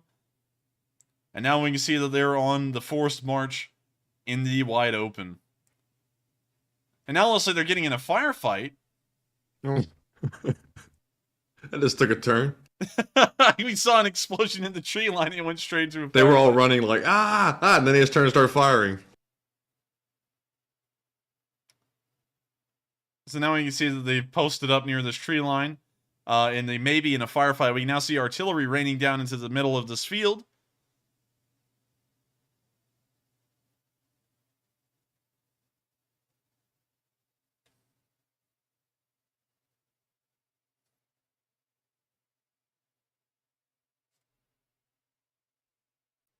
And it looks like it may be raining down on those Russians fairly accurately.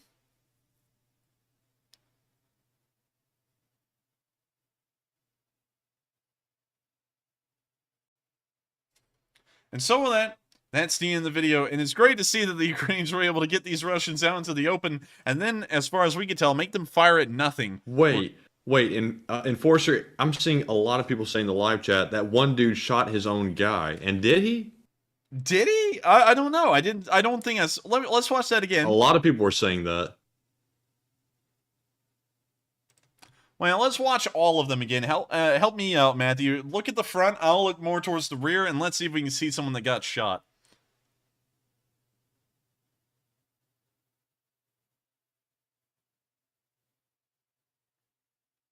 I don't think I saw it. Could someone help us out? I'm not really sure.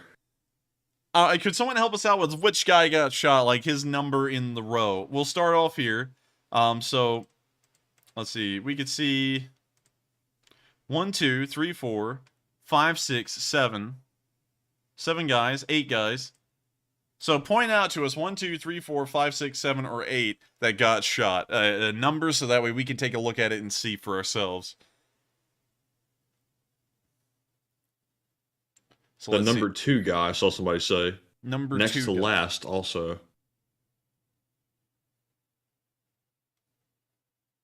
Somebody said the dude up front. Okay, so let's watch this again. Oh, he did! He shot him in the leg! You see that? He did, The guy panic fired right into the leg of the guy in front of him. Boop! And just got his leg. Oh. That's and why. You know what's going to happen. He's going to leave him behind. Oh, yeah, you know it. And then you can see that guy in the back who shot him in the leg is immediately like, oh, please, I had to make a mistake. And he's like, are you okay, bud? Look at him. He immediately goes down there to him. He's like, hey, man, are you okay? It's just a prank, man. Get up. Let's go back to the back. Someone said the one in the very back was shot. It doesn't look like anyone back there was shot, but we can see that the guy at the very front was shot in the leg by the second guy in the column. And so you can see that the Russians are their own biggest enemy, as they'll end up shooting each other out there on accident sometimes. And so with that's the end of that video, and that was a really great thing to point out. So whoever said that, thank you so much, because I didn't catch that the first time I watched the video. And so with that, we're now going to be moving to the outskirts of Kherson on the western side, where you can see the 36th Marine Brigade is still pushing the Russians and taking a decent amount of them out. And so here's the video. When you see here a Russian BMP, well, it looks more like a BMD-2 here in these tree lines.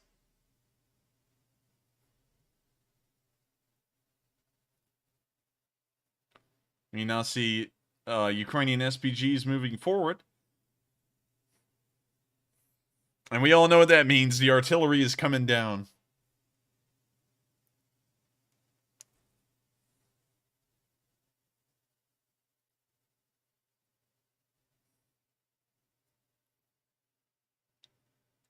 We see some smoking there on that tree line. And we now see the silent picture cards popping up. And we now see the destruction for ourselves. And it looks like the artillery was pretty efficient. We now see the Ukrainian SPGs on the move.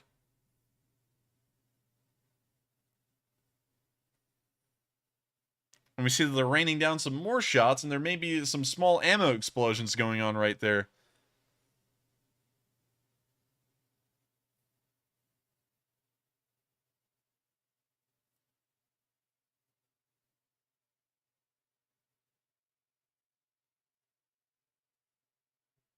That's the end of the video, and it is, of course, great to see that the 36th Marine Brigade is still out there and still putting the hurt on the Russians.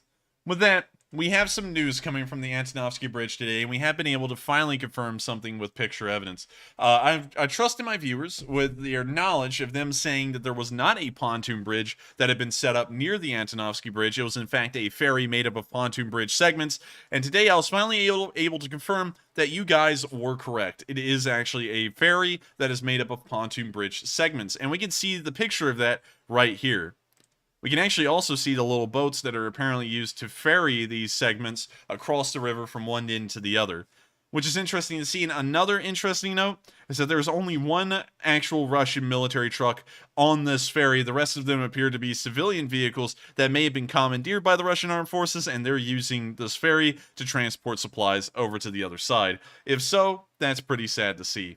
With that, we're now going to be moving on into our next picture, well, actually our next video from the area, showing that the Russians are building a brand new bridge alongside the old one. Or at least trying to repair the Antonovsky Bridge as it stands right now and add another lane to it. I'm not exactly sure what it was, but we can see here that some kind of construction work is underway with this bridge.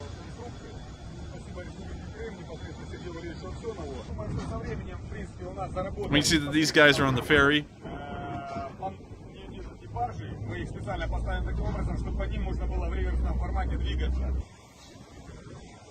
Now that he's climbing onto the barge.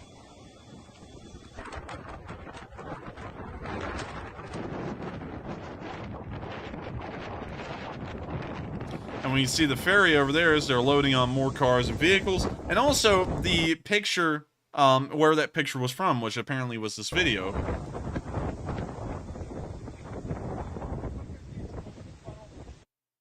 And with that, that's the end of the video. And we can see how they're going to make this bridge. It appears to be made out of caissons that are put alongside the bridge and then connected together to create some kind of a, I guess you could say, a floating bridge.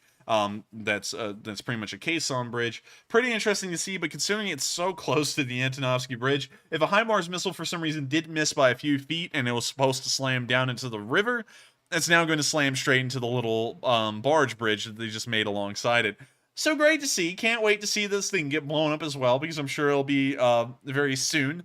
And so with that, speaking of which, we have not heard any news from the Kherson area of the Ukrainians making any ground yet, but I do think it will be coming soon. The Russians are already trying to make some kind of supply connections to the other side of the western bank of the Dnipro River, and it looks like they're going to be makeshift at best and very inefficient at worst. And so I think that it will be soon by the time we see that Ukrainian forces will have taken Kherson, most likely within the next couple of months. And so, with that, we have now covered all of the news from around the world, as a matter of fact, and we're now going to be moving up to Kyiv, to cover the speech from President Volodymyr Zelinski. And so, without further ado, here's President Zelinski's speech here on day 183 of the war. Let me unmute that and turn that up to max audio, and here's the video, and we'll rewind it to the very start. Українці, українки, усі європейці. Сьогодні вперше в історії зупинилась Запорізька атомна станція. Спрацював аварійний захист енергоблоків після того, як російським обстрілом була пошкоджена остання діюча лінія віддачі потужності станції в енергосистему України. Одразу спрацювали дизель-генератори, щоб дати енергію самій станції, підтримати її після зупинки. Світ повинен розуміти, яка це загроза. Якби дизель-генератори не включились, якби після блекауту не спрацювали автоматика і наш персонал станції, то ми би зараз вже були змушені долати наслідки радіаційної аварії. Росія поставила Україну і усіх європейців в ситуацію за крок від радіаційної катастрофи. Південь України, окуповані райони вже в стані гуманітарної катастрофи. На додачу до усього зла, яке туди принесли окупанти, відбулось відключення електрики, води, каналізації. Росія принесла на нашу землю деградацію, яку тут ніколи не бачили. Це все було просто неможливим до окупації. Але в цьому і сенс, і гордість сучасної російської держави. Вона вміє тільки одне, тільки робити можливим найгірше. Хочу запевнити усіх українців, ми робимо все, щоб не допустити аварійного сценарію. Але це залежить не тільки від нашої держави. Ключове – потрібен такий міжнародний тиск, який змусить окупантів негайно вийти з території Запорізької АЕС. МАГАТЕ та інші міжнародні організації повинні діяти значно швидше, ніж зараз. Бо кожна хвилина перебування російських військових на атомній станції – це ризик глобальної радіаційної катастрофи. Звичайно, ми робимо все, щоб світ знав кожну деталь ситуації на Запорізькій АЕС. І, зокрема, сьогодні говорив про це докладно з президентом Сполучених Штатів Америки Байденом.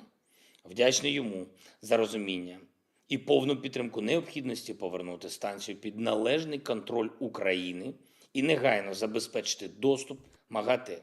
Це можливо зробити за лічені дні, поки окупанти не довели ситуацію до незворотньої точки. І легше зробити це зараз, ніж потім, якщо вітер почне розносити Європою радіаційне забруднення. Загалом, наша розмова з президентом Байденом сьогодні була дуже конструктивною, позитивною, доволі тривалою і результативною. Ми встигли обговорити усі питання, які мають життєво важливе значення для захисту України і свободи. Я подякував пану президенту і усьому народу Сполучених Штатів за оборонну підтримку і за відчутне лідерство у макрофінансовій підтримці нашої держави. Тільки вчора президент Байден погодив пакет обсягом $6 мільярдів. 3 для оборонної допомоги, 3 для фінансової через систему Світового банку. І особливо я подякував за включення протиповітряної оборони в цей пакет. Ми дійсно можемо зробити так, щоб російський ракетний терор буде подоланий, коли Україна отримає протиповітряні системи НАСАМС. Сьогодні ж провів зустріч з міністром закордонних справ Італії, який прибув з візитом в Україну. Подякував італійському народу, президенту Італії і особисто прем'єр-міністру Італії Драгі за принциповість у захисті об'єднаної Європи. Пан Драгі став одним із тих європейських лідерів, чия рішучість і особиста моральність дозволили у критичний момент посилити Європу, захистити нормальне життя на нашому континенті. Обговорили сьогодні розширення співпраці між нашими державами і досвід Італії в посиленні безпеки, зокрема енергетичної. До речі, через російський газовий шантаж ціни на газ в Європі цієї доби перевищили вже рівень $3300 за 1000 кубометрів. І ця російська антиєвропейська політика має дійсно руйнівний характер, але в стратегічній перспективі для самої ж Росії. Не буде більше такого гравця на енергоринку Європи, як Росія. Звичайно, зараз ситуація дуже небезпечна і дуже гостра, але більшість європейських країн підійшли до енергетичної проблематики дуже відповідально і роблять усе, щоб адаптуватись, щоб захиститись. Якщо хтось там в Росії думає, що цієї зими поставить на коліна Європу в цілому, чи Україну, чи інші окремі країни, то це провальний розрахунок. Я вважаю, що Європа достатньо міцна, щоб виправити помилки минулого, щоб стати незалежною від російської енергосистеми, від російських енергоносіїв і щоб не поступатись шантажу енергетичних терористів з Газпрому. Україна тісно координує дії з партнерами і в цих питаннях, в питаннях енергетики. Уряд України, наші державні компанії роблять все, щоб ми були готові пройти цей зимовий сезон, а він дійсно буде найскладнішим в нашій історії. І ми зараз у таких обставинах, коли вже зрозуміло, що ворог не досягне своїх цілей, але ще потрібен час, ще потрібні зусилля, щоб російський розрахунок зламався, щоб вони програли і в цьому. Ми маємо витримати цей час і зробити всі необхідні зусилля разом з партнерами. І так буде. Будемо тиснути на терористів по всіх фронтах, на передовій, на політичному фронті, в економічних питаннях, в інформаційній сфері. За кожен обстріл буде відповідь окупантам. За Оріхів буде, за Чаплино буде, за Шепетівку буде, за Миргород, за Харків, за Маріуполь і міста Донбасу, за усіх інших, по кому б'ють російські військові. Буде їм відповідь. Росія підготувала і нашій державі, і Європі, і світу багато проблем, криз, катастроф. Але найбільшої катастрофи все ж зазнає вона сама. Сама держава-терорист. Цей Титанік прийшов до свого айсбергу 24 лютого. І як би вони не намагались залишитись на плаву, у них це не вийде. Вічна слава усім, хто бореться за свободу. Вічна слава усім нашим воїнам. Слава Україні! So with that is the end of the speech from President Zielinski, and that rounds out our day 183 news segment of this this day of the war in Ukraine. If you have enjoyed, please make sure to subscribe. It does help us out a lot, and it also keeps y'all notified of when these streams run, which is every single day of the week, except for Mondays, and they run every night at 10 p.m. Eastern Time. So make sure to subscribe. And I actually noticed, interestingly enough, Matthew, that 40% of our live stream viewers are unsubscribed, which is very interesting because they're also return viewers. Yeah, isn't that crazy? No. Yeah, that's nuts. No, you have to hit the subscribe button right now. Yeah, you have to do it. Y'all have to hit it. Y'all have to hit it. It helps us out a lot. Y'all don't know how much it does help us out in the analytics because it lets people know that a lot of people enjoyed our content. It gets pushed to more people, and so more people watch the news, and we continue to grow as a news channel, and hopefully we can expand out into things in the future.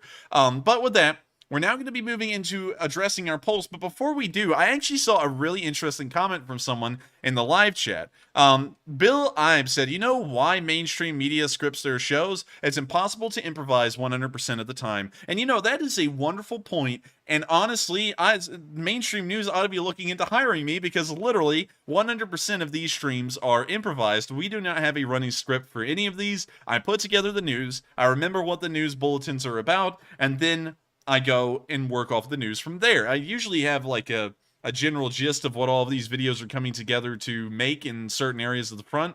And so kind of got to toot my own whistle there. Yes, they do have teleprompters and things like that on mainstream news. I don't have the luxury of having script writers for me before this news airs, so I have to do this all on the spot within hours of coming home from college. So with that, we're now going to move on to the polls. And so, what do we got, Matthew? All right, so we do have one poll to go over, and something I realized about this poll.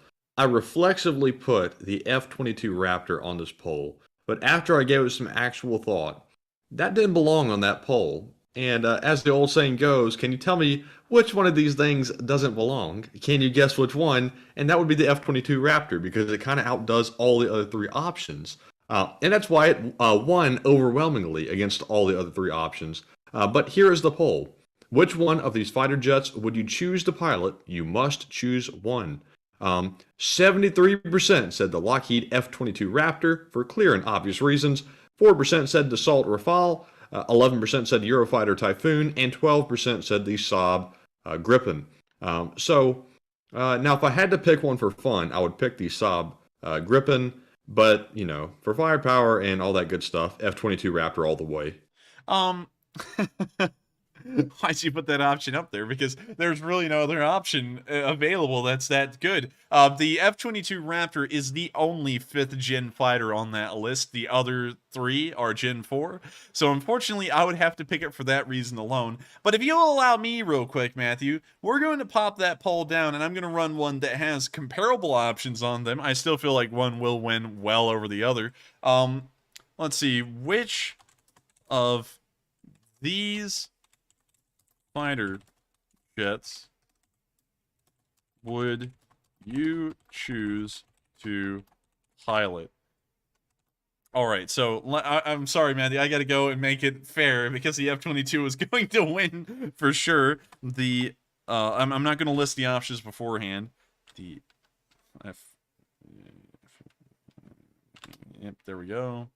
Let's see the Saab. No. Here. I'm sorry, everyone. Just trying to make sure we have some good options. That doesn't happen again.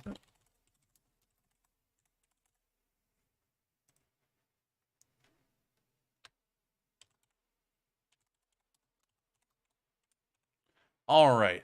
So, we've got some more options up here. All of them are 4th generation this time, so that way we don't have a 5th generation that automatically comes out as the winner. So make sure to put in which one you think you would like to fly, and I would be interested to see. So with that, now that we've kind of addressed that first poll, which was a unanimous blowout, and I'd have to pick the F-22 as well, considering the other options, we're now going to move on into the next poll.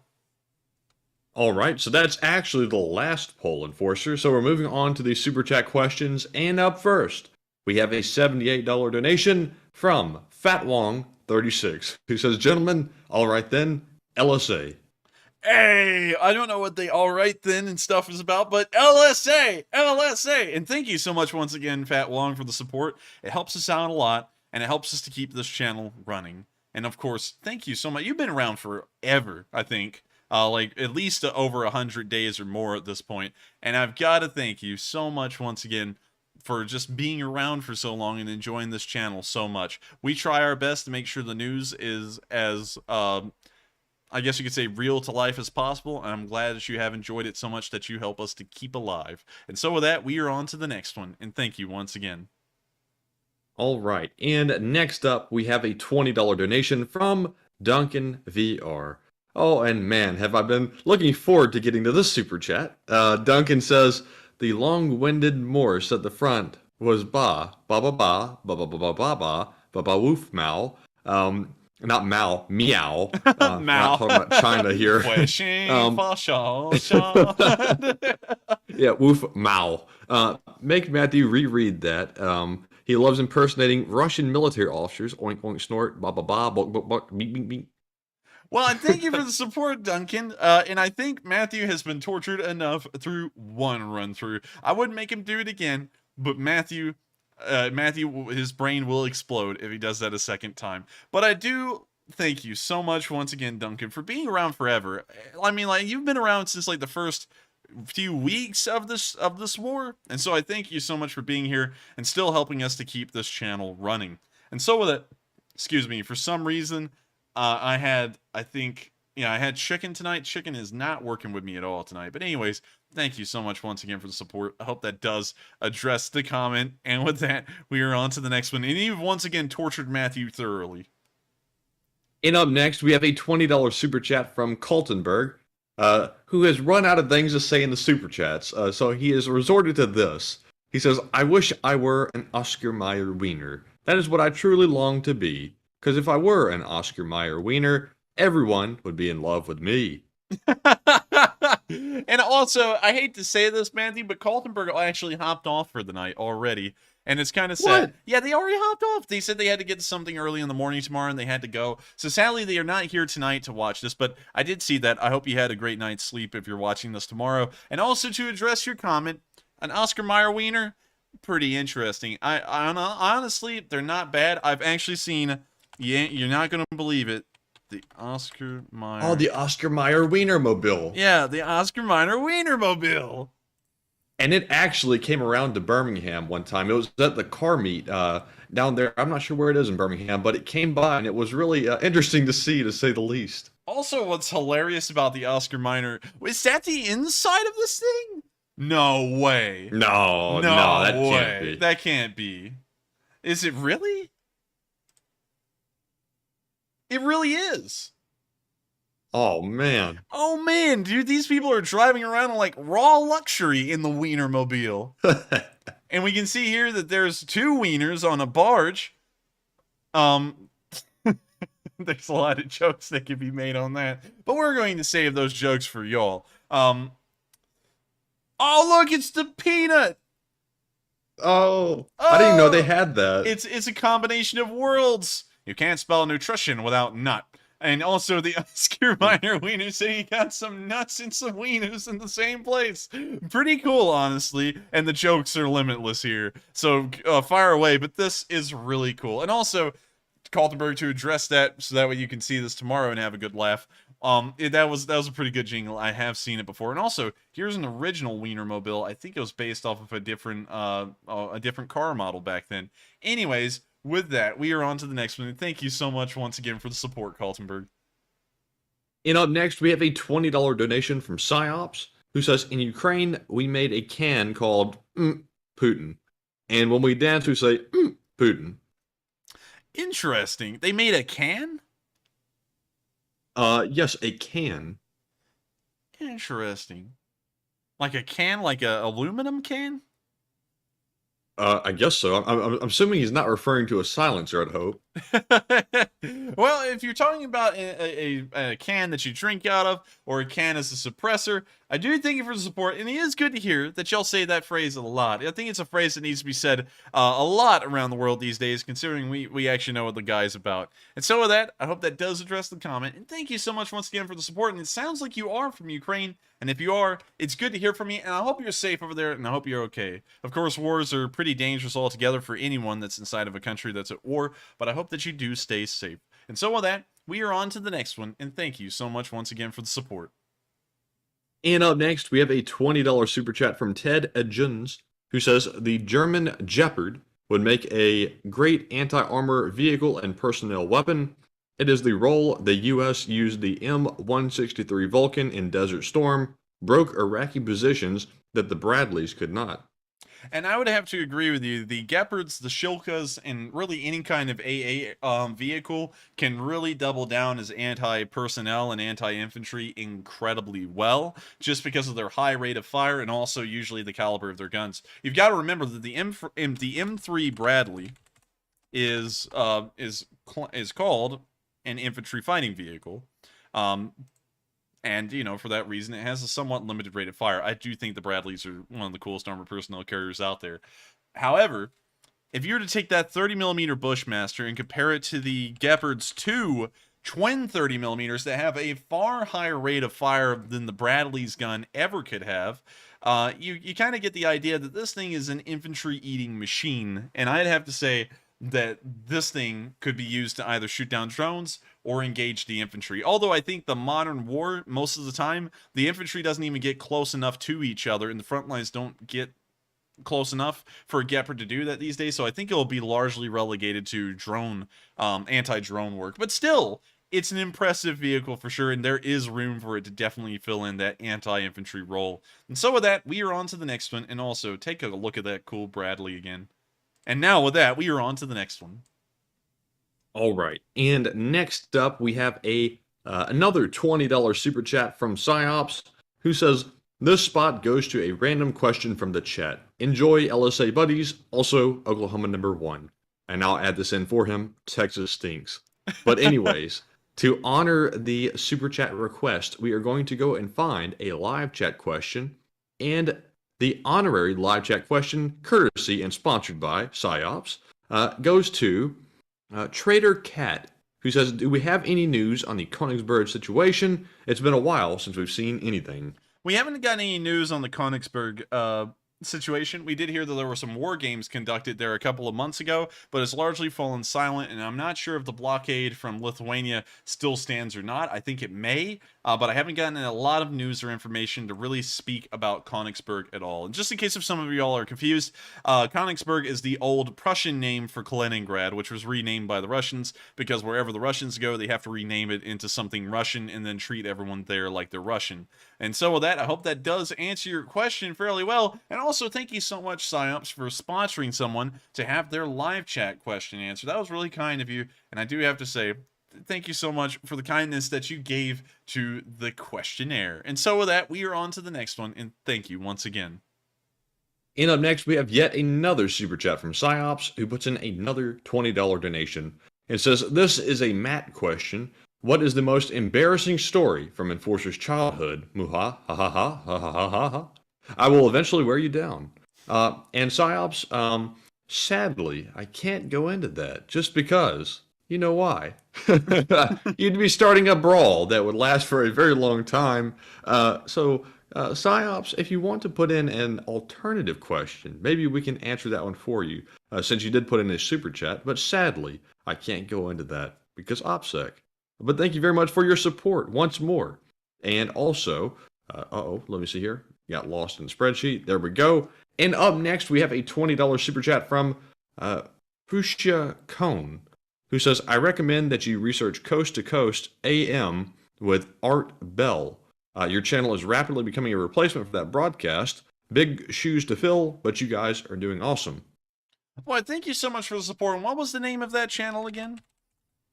It's Coast to Coast AM with Art Bell. Oh, Coast to Coast AM with... And what was the name of that person again? Art Bell. Art Bell. Welcome to Art Bell Vault, Coast to Coast AM. Let's see.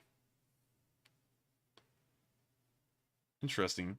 I don't really know a lot about this person. But I do thank you for the high compliment. It looks like they're far more founded than we are, and I do. I saw somebody say he's deceased. Is he still alive? Art Bell. Oh, he did die. He died in 2018. Well, with that in mind, speaking about that, I hope that we can fill his shoes. I thought he was still alive, so... I did too, for a minute. So, with that, thank you so much for the kind comment, and we will try and, I don't know, take his spot. We don't really know a lot about him, and I see some people saying he's nuts, and then the Alien channel, then someone said Kuwait is not a deployment. Alright, let's see. And then someone said Belland. Literally, he's dead. I don't know why you had to throw in Bell in there. We don't know everyone on Earth. But let's see. I grew up to Art Bell. Rip. Let's see. He's dead, Jim. He's dead, Jim. But yeah. That would be an interesting shoe to fill. We don't really know a lot about them. But apparently, I'm not saying it's aliens, but it's aliens, according to George Tencher. And so with that, thank you so much once again for the support, the kind words, and with that. And let me bring this back. And with that being said, we are on to the next one. All right, and moving on to the next one, we have a $20 super chat from Compound David, who says, Kopi Luwak Coffee Fund. Kopi Luwak. I think that's a kind of coffee, isn't it? That Kopi sounds like some kind of exotic coffee. Luwak is a coffee that consists of partially digested coffee cherries, which have been eaten and defecated by the Asian palm civet. What in the world is that? I thank you for the support, but I think I'll have to pass on the Kopi Luwak, because the Kopi Luwak doesn't really sound like it'd be that good. I don't want to eat... Whoa, go back. Go press the back button for just a second. It's $100 to $600 a pound Whoa. for poop? It's $100 to $600 for poopy. I ought to get into this business. That is crazy. Like, it's literally just, ew, that's gross. Oh man. Compound David, man, what are you suggesting to us? A cup of Kopi Luwak right there. I would have to say no thank you. I do enjoy the support. I enjoy the sentiments. But this is vile. I wouldn't want to eat coffee that came out of this thing's butt. But still, I do thank you for the support, and I think that is an interesting creature too. That's not going to outdo the honey badger anytime soon. The Asian palm civet. Let's see, palm civet. Let's look at that specific animal.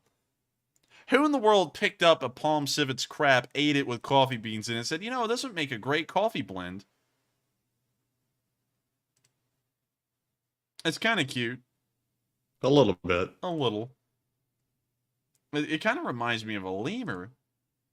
Or like a ferret. Yeah, a ferret, kind of. Yeah, I think that'd be the better way to describe it. That thing looks vicious. Yeah, that thing looks a little angry. But with that, thank you so much once again for the support. Sadly, I won't be getting any of that coffee in particular because that just seems pretty gross. I'm open to a lot of things, but I think that's just pushing it a little too far.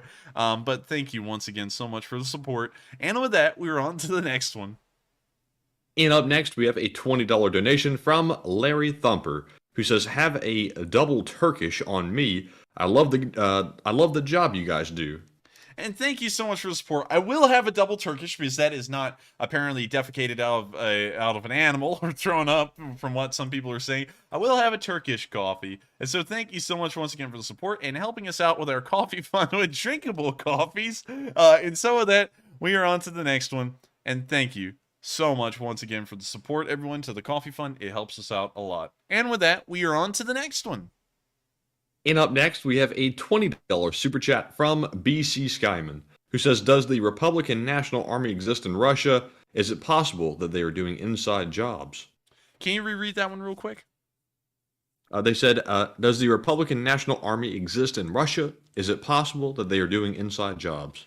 The Russian Republican Army exists. I don't know about the Republican National Army, but the Russian Republican Army does exist as far as we know, and they may be committing those kinds of attacks like we saw in Dugina's daughter in the country. They may also be committing sabotage attacks. Unfortunately, when you get into the land of the covert, there's not really a lot known about them, and so all of that is largely speculation, and there's not a lot of hardcore evidence, picture or video to go off of for me to report on. And so I can say that they do exist, but we don't really know a lot about what activities they've specifically done, because if they listed those off, then they wouldn't really be as covert and able to do the things that they may have already done. And so with that, I thank you so much for the support. I hope that does kind of answer the question in the way. I'm kind of declaring ignorance through that statement, because I don't think I'd be able to give you an honest answer on that without just coming up with a whole bunch of fabricated malarkey. But with that, thank you so much once again, and I hope that does answer the question fairly well. And so with that, we are on to the next one, and thank you once again for the support. And up next, we have a $20 super chat from DC Williams, who says, "Earlier, Enforcer stated, 'I think it is ugly,' referring to the Ruski whatever it is tank. Well then, if ugly ain't good, such would explain why it's losing this war. Huh?" Well, I thank you for the support, and I would have to say, and I know which one you're talking about, the Shoka was an ugly creature. This thing is just ew. I don't know how to explain it. It looks like a... I just don't know how to explain. It looks like Stewie Griffin, if you know what I'm talking about. Like the head was squashed. There's no better way for me to explain it. I think it's actually based off of a PT-76 chassis that was then heavily modified and then had a turret put on top of it. But this thing is not my cup of tea, especially its design. It does work, though. That's one thing that can be confirmed. It does work, and it's efficient in its job, but it's still just an ugly AA vehicle all around. And so with that, I would have to say, because it's that ugly, and if ugly is what counts, it is certainly losing this war for that reason. It's got the ugly factor going for it. And so with that, I hope that answers the question fairly well. And with that, we are on to the next one, and thank you once again for the support. And real quick, to go over that poll that has been up for about 17 minutes now, the question was, which of these fighter jets would you choose to pilot? It looks like 58% said the F-15E, 22% said Eurofighter Typhoon, 14% said Saab Gripen J-39, and 6% said Sukhoi Su-35. So interesting results. Once again, another American fighter wins the poll. Honestly, it seems like every time you throw an American fighter into the mix, it's just going to win by default. So we might veer away from doing that next time we run these polls, but 2 times in a row, an American aircraft won. The first time it was an F-22, the second time it was the F-15E. Still great to see that a lot of people do like America's aircraft, and while I do respect a lot of countries for their aircraft, their technological abilities possessed within them and such, I would have to certainly say that as an American, I'm a huge fan of American aircraft, and of course, if we did not produce good aircraft, I don't think we would be one of the best countries in the world in terms of the military. And so with that, I hope that does address the poll. In my opinion, I do think the F-15E is probably the best of the bunch. And with that, we are on to the next one. And I saw a piece saying in the live chat, America is good at making planes. And I have to agree, we have made quite some good fighter jets and planes in general. And in fact, you know, I'm not trying to be biased, but the United States is like at the forefront of pretty much everything militarily, good and bad. Oh, let's see, Enforcer's pulling up something here. It's not the YF-23. I'm trying to find the ugly guppy. But this is actually what kind of led to the F-22 existing. I believe this thing is called the Black Widow. That looks better. It does look pretty cool. It does have that going for it. Honestly, though, I do like the F-22 a little bit better because this one is kind of a little too weird looking. But still, it does look pretty cool. Can't lie about that. It is pretty neat. But I'm trying to find a specific prototype aircraft. That's the YF-22, the prototype version of the F-22. List of U.S. stealth prototypes. Stealth aircraft. So, we don't want that list. We want stealth tech. There's the PL-01, which is supposedly stealth. But we're trying to find the aircraft. Let's see, the AH-12, that's the SR-71 series, the F-117, Nighthawk. Those things, I think, are still in service, although they're kind of kept really quiet. The B-2 Spirit, we have about 20 of those. YF-23, I'm trying to find this ugly concept design. I think it didn't make it beyond the concept. Man, I gotta find this, y'all. I'm so sorry, but I must find this aircraft. Wait a minute, did it just say, at present, China and the U.S. are only countries that have concurrent stealth fighter programs, but the Russians have them. They have Su-57s. So I don't think chinapower.csis.org has correct information there, because the Russians, while they don't have a lot of them, they're all prototype prototype models, they do have a couple of Su-57s, which are stealth. I'm trying to think, though. I think it was a Northrop Grumman stealth fighter. Nope, it's not the B-2. That's a bomber. B-21 Raider. It's not that. Oh, man, I hope... X-32? Maybe it was the X-32. Oh, that, let's see. X-32. Yes, it was this. Thank you so much, Matt Gibbs, for saying that. It was this ugly abomination. This thing is just hideous. I don't know why they designed it like this. It's ugly all around. It's the worst designed stealth fighter I think the U.S. ever tried. I just don't like it at all. I mean, like, I'm sure Matthew may agree or disagree with me. I'm not entirely sure. But this thing is just horrendous. Now, if any plane were to be called a guppy, I would say that would qualify. Yep, this thing is a guppy, like, for sure. It's just ugly. There's no other way to explain the thing, and I'm so glad the US ditched this thing, because imagine something like that protecting our skies. That would just look terrible. And so with that, we're now going to move on, And- now that I finally got that. Go ahead. And real quick, I see everybody mentioning the SR-71, and that is one of the coolest aircraft that the United States has ever made. After the A-10 Warthog, of course, but SR-71, that is so nice. I like that. Now, fun fact about the SR-71, this thing, of course, all of y'all know, it's made of titanium. But something that y'all may not know is that the United States is naturally deficient of large titanium deposits. And so we actually set up proxy companies that would buy massive amounts of titanium from the USSR, have it exported to outside of the USSR to any foreign country, and then from there it would be shipped to the United States, where it would then be used to produce probably the best spy plane ever made in the world, which we see right in front of us to this day. I hope y'all enjoy that little fun fact. I know that may be one of the more obvious ones, I think, about the SR-71, but still a very cool history at that. It's literally made out of Soviet metals, spying on the Soviet Union at the same time. And so with that... An enforcer, I think it's rumored that an SR-72 or something, a new version is coming out soon. That may just be a rumor. I actually think I heard that the CIA began to recrew these, and they may be using some of them in some areas of the world, but I'm not entirely sure. I think that may have just been a rumor. There's not a lot of information known. And here is I think these are concept images of a SR-72. But honestly, the era of the spy plane has kind of came and went, much like the era of the paratrooper. Paratroopers in modern warfare are no longer useful just due to the changes in weaponry, much like an archer is no longer useful in a modern war. And I think that the spy planes have kind of become dated just due to satellites being able to do their job a lot more efficiently and without having to put any kind of expensive manpower or crew power into these aircraft to fly them. This one looks like it may be unmanned, though, something more of a drone. And if it is, that is pretty wild. But anyways, with that, hope we cover those aircraft a little bit more, and we are on to the next one. And moving on to the next super chat, we have a $20 donation from Tim F, who says, here is a new contestant for the best looking MRAP, the ATF Dingo 2. And did you have a look at the official list of weapons delivered by Germany? I would really like to hear your opinion on it.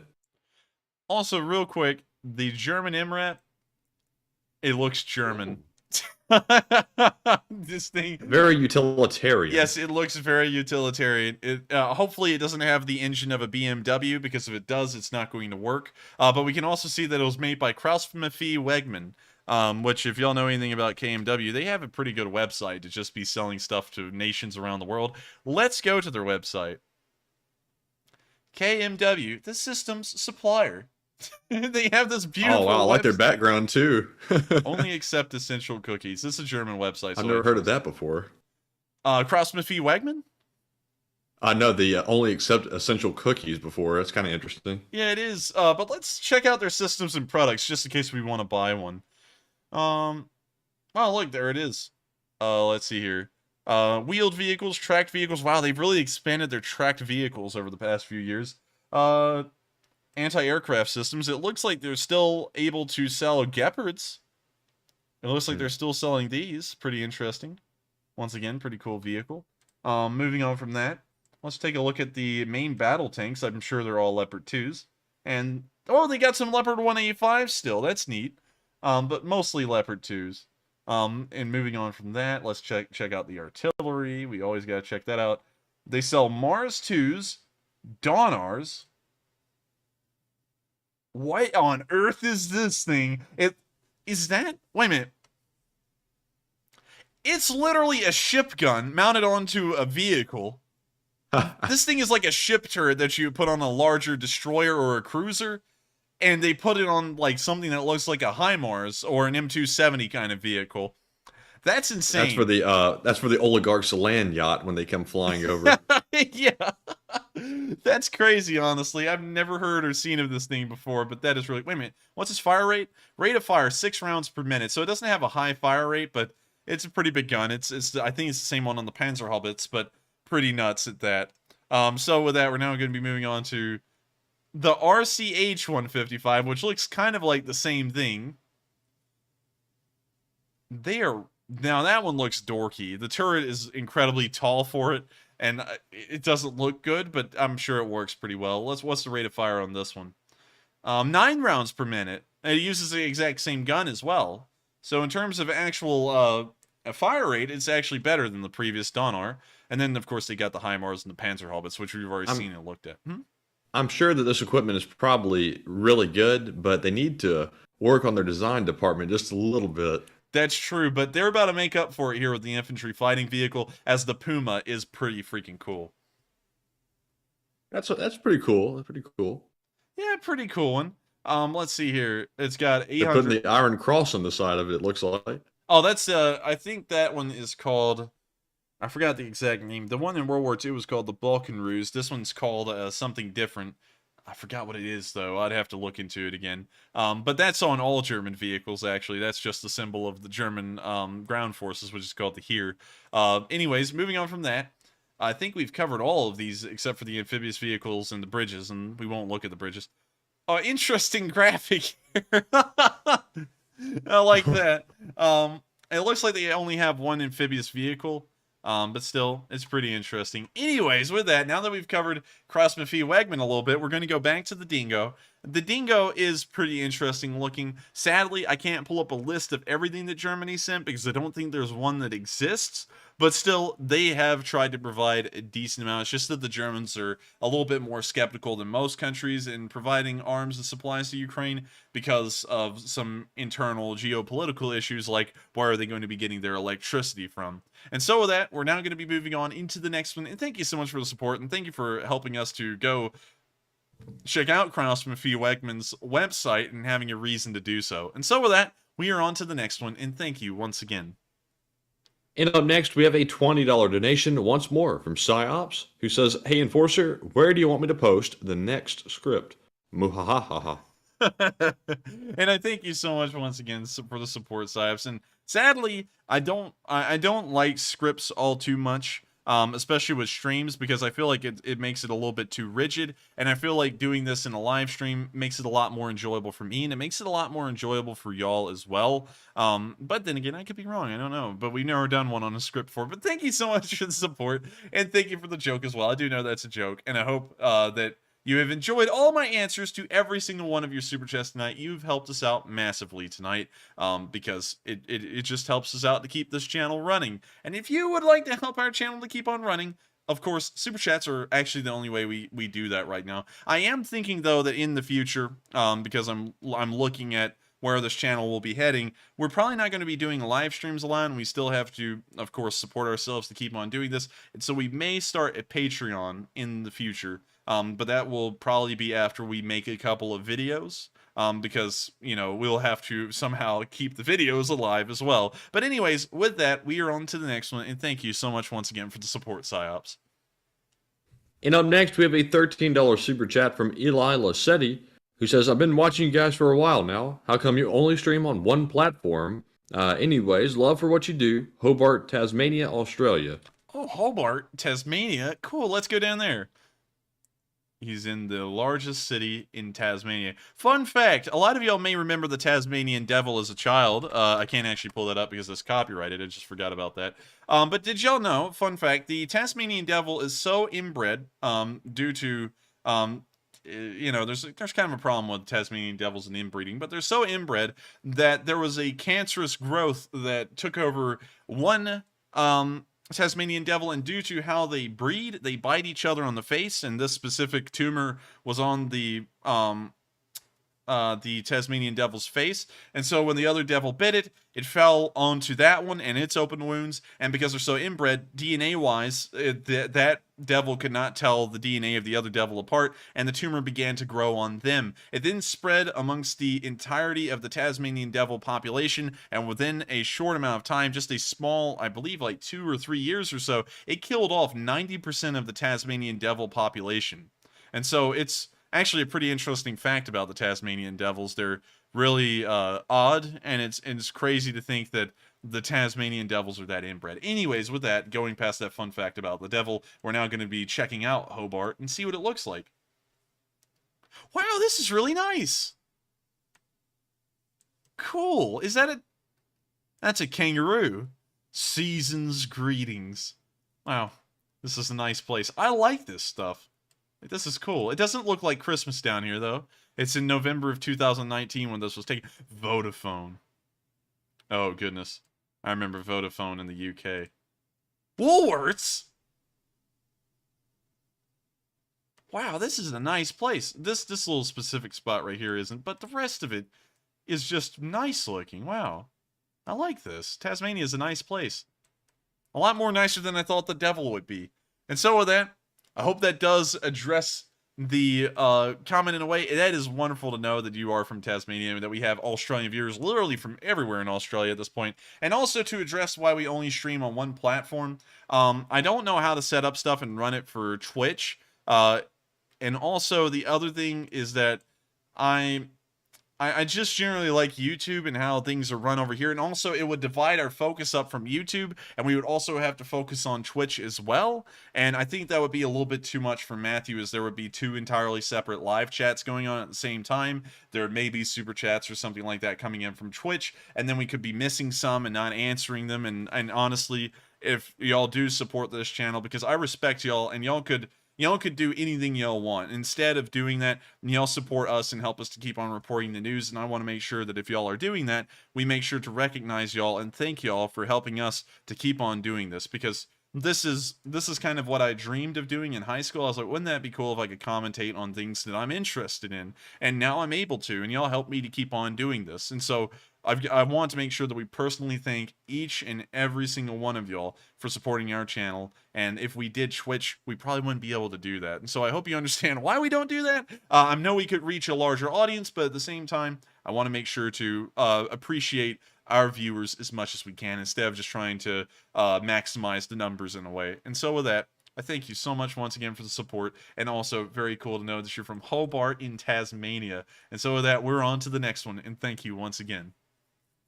And up next, our decoders of the stream, WF2U and Mark Hodges, have figured out the Morse code, and WF2U puts in a $10 super chat and says, message number 1, Molochny Standard Company Warehouse, Melitopol. Message number 2, Ukrainian forces are slowly retaking the land from the Russians.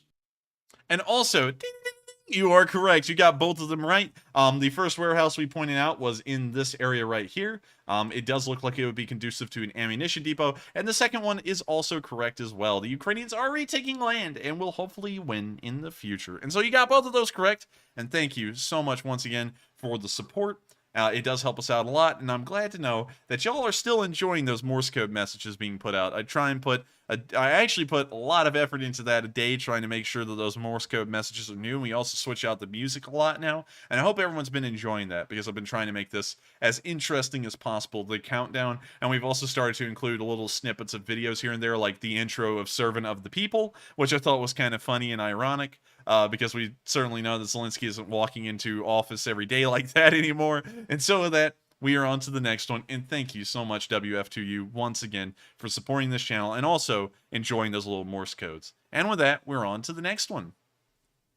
All right, and moving on to the next one, we have a super chat from NorCal Socks, who puts in a $10 donation and says, most important question of the night for you two guys, Auburn or Bama? I've been wondering this for months, and we need an answer. War Eagle. And Roll Tide. Well, to answer that question, we don't actually watch a lot of sports. I hate to say that, because I know that's a big letdown to some, and everyone in America is into sports. But honestly, as a kid, as y'all know, I was kind of weird. You know, I wasn't weird in the way of being antisocial. I'm sure y'all can tell that by how I'm able to talk to thousands of y'all on stream. Not antisocial by any means, but one thing that I just could never get into was sports. And you know, this is just my honest critique. I honestly feel like sports are, you know, like, it's like playing a video game. Like, it's like watching a gaming streamer. Anyone can play those games. You know, like, you can't play football as well as Tom Brady. Like, obviously not. But at the same time, you can just go out and do it on your own, just have a bit of fun. And I don't know, for some reason, no real sport actually caught on with me. I just would kind of watch them a little bit and be like, huh, that's neat. Let me move on over here. And, I'd spend my time like playing Napoleon Total War or reading. And that's how I learned a lot of my random facts and information, is just spend a lot of time reading, honestly. Not in books, usually on the internet and watching YouTube videos and stuff.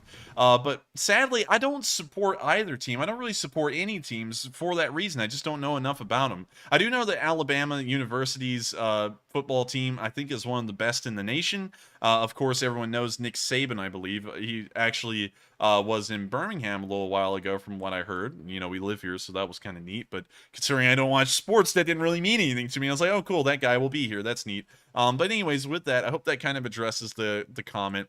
And I hate to say it, because I know a lot of people are into sports, but sadly, I've just never really gotten into them. And so with that, we are on to the next one. And thank you so much for the support. And I'm sorry to let you down like that.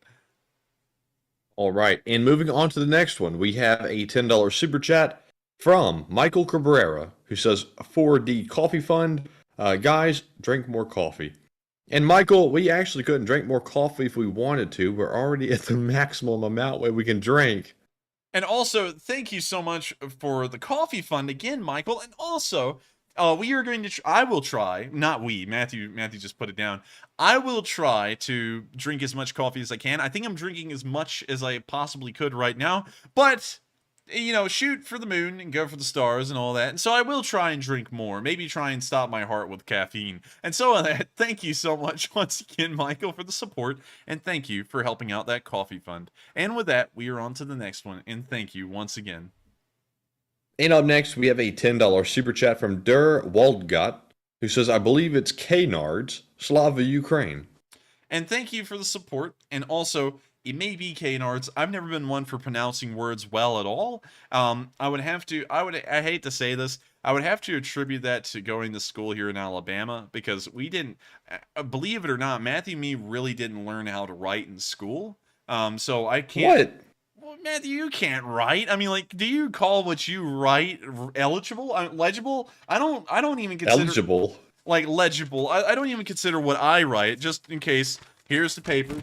You can hear them in the microphone. I don't consider my writing legible whatsoever. I was hardly ever taught. The only time I was taught how to write anything was in kindergarten with like the tracing books. Beyond that, I was never taught in public school how to write, so my writing looks like garbage, and I write in block letters, so that way it's at least somewhat legible. And in Alabama, on top of that, you didn't really learn a lot of advanced words at all. It was honestly kind of sad, because by the time you got to high school, I of course can read anything pretty much, and while I will butcher the words here and there, I can still read it. And people in high school would be reading on like a 3rd grade reading level. Like they'd be like, okay, can you read aloud to the class? And they'd be like, the cat got the ball. And I'd be like, how in the world have you made it this far and you still can't read? Like, I don't know. I mean, like, it's not a strike against Alabamans, because we're still the kindest, nicest people, I think, in the world. But still, the education that we got in some regards, especially in elementary school, was lacking heavily. High school teachers, though, most of them did fairly well. We had some. Matthew and me both experienced some bad eggs in there, like about 2 or maybe 3. But beyond that, pretty good all around. Anyways, with that, we're on to the next one. And I saw Magic Sky Girl say in the live chat, poor handwriting, and maybe you should be a doctor, not a lawyer. And that is so true. And like the doctors, when they write a prescription, I don't know what language they're writing in. I don't know what the enforcer's talking about either. We did learn how to write. We can write halfway decent. So I don't know what he's talking about on that. And he's feeding into the Alabama stereotype. So that's no good either, enforcer. What are you doing? I can't help it. I mean, like, it's true, Matthew. I mean, like, hell, we didn't learn nothing in school. And, like, honestly, it just is what it is. What Matthew and me actually know and learn, specifically everything I know, is an enigma. Teachers in school would sometimes I would call them, not to sound like a butthole, because usually students that did that were buttholes, but with history, I consider history to be incredibly important, to say it in a certain way and make sure the facts are straight. And we had one teacher that would sit there and say stuff like America invented the steam engine, when it was not America that invented the steam engine. It was actually the British. Also the first steam train, and a whole bunch of crap that was just wrong. And then also this specific teacher, and I understand that in high school it's hard to get people to focus on history, but still using The Patriot as a historical film about the Revolutionary War is probably the worst film you could use. It's like using Gladiator to talk about the Roman Empire. It's not accurate at all. And this teacher did that. And also another crazy thing, also this will probably like miff a lot of our British viewers. They used, if y'all remember the Christmas truce, because the British were involved in that in 1914, and Sainsbury's, which is like a small market store over there in Britain, made a special advert for 1914 during the holiday seasons in commemoration of the Christmas truce, which largely only happened in between the British Expeditionary Force and the Imperial German Army in Belgium, largely. And she sat there and said it was American troops at the Christmas truce of 1914, although Americans wouldn't be in the war until 3 years later. And I was like, wait a minute, you mean the British? And she literally told me to just shut up in the middle of class. I was like, well, I think they were, and I was saying it incredibly politely. I was like, I think they're actually British because their uniforms are clearly British. She just said, Andrew, shut up. And that was literally it. And I was just like, you know what, whatever, I give up. And so I just sit there and mark down whatever answer they wanted, who invented the steam engine? The United States, I guess. But anyways, with that, we're on to the next one. I hope that kind of addresses that a little bit, because honestly, sometimes our education was a little lacking here in Alabama. And up next, we have a $10 super chat from Der Volgot again, who says, this is for my brother, Warden Iceledge Strawberry Milk Fund, Slava, Ukraine. Hey, well, I hope he enjoys the Ice Fund? Strawberry Milk Fund, actually. Strawberry Milk Fund. Oh, strawberry milk is delicious, especially from Jersey cows. I don't know if y'all have ever had that specific milk. It's like a thick, rich milk. It comes from a cow that comes from the Isle of Jersey, which I actually have some friends who are from the Isle of Guernsey, which were the only two areas of British land that were taken by the Germans in the Second World War, interestingly enough. Anyways, moving on from that, I love Jersey cow strawberry milk. I think it's wonderful stuff. Hopefully it's real milk. It's not just like some weird stuff, because if it was, it's still pretty good. And so with that, thank you so much for the support for Iceland's Strawberry Milk Fund, and I will make sure that he enjoys the strawberry milk until he gets diabetes. And so with that, we're on to the next one, and thank you once again. All right, and next up, we have a $10 super chat once more from Cy Ops, who says, Waldgott and Paul are my favorite Frenchmen. Waldgott and Paul are my favorite Frenchmen. I unfortunately do not know what that means, but I do thank you for the support, and I'm glad that they are your favorite Frenchmen, although I don't know those particular two. And so with that, we are on to the next one, and thank you so much once again for the support. And up next, we have a $10 super chat from Sniper2031, who says, I listen to you guys every day, at breakfast, lunch, dinner, even when working. I love the work you are doing, not just for us, but for the Ukrainian people too. Thanks, love from Spain, and Slava Ukraine. And Matthew, I would have to say that is crazy. You know what that sounds like? I love the enthusiasm, and I thank you so much for being a huge member of the Lee Spring Army. That sounds like that one tweet from that person who was like, if anyone's an Arsenal FC fan, it's me. If there's 10,000 Arsenal FC fans, I'm one of them. If there's 1,000 Arsenal FC fans, I'm one of them. I'm going to have to pull up that specific tweet. If there's 10,000 fans, I'm one of them. Let me see if I can find it. Here we go.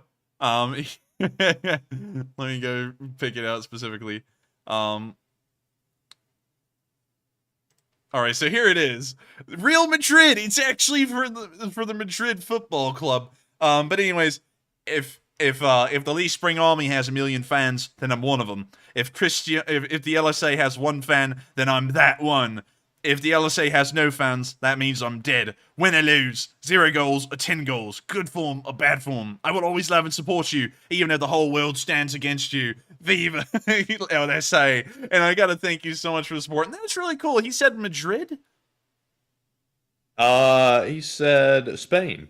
Oh, man, he didn't say where in Spain, but there's only a few places he could be from because most of the country's empty. There's no one living in there anymore except for in the big cities. But I do thank you so much for the support, and I love that you enjoy this channel a whole lot, and I thank you so much for being a Lee Spring Army member and enjoying us so much. I try my best to make sure that people can enjoy these streams and that they're interesting to watch, and I'm so glad that you have found your place in the Lee Spring Army amongst the rest of us. So thank you so much once again for the kind words. Those were about as kind as they could get, and so thank you so much once again, and with that, we are on to the next one.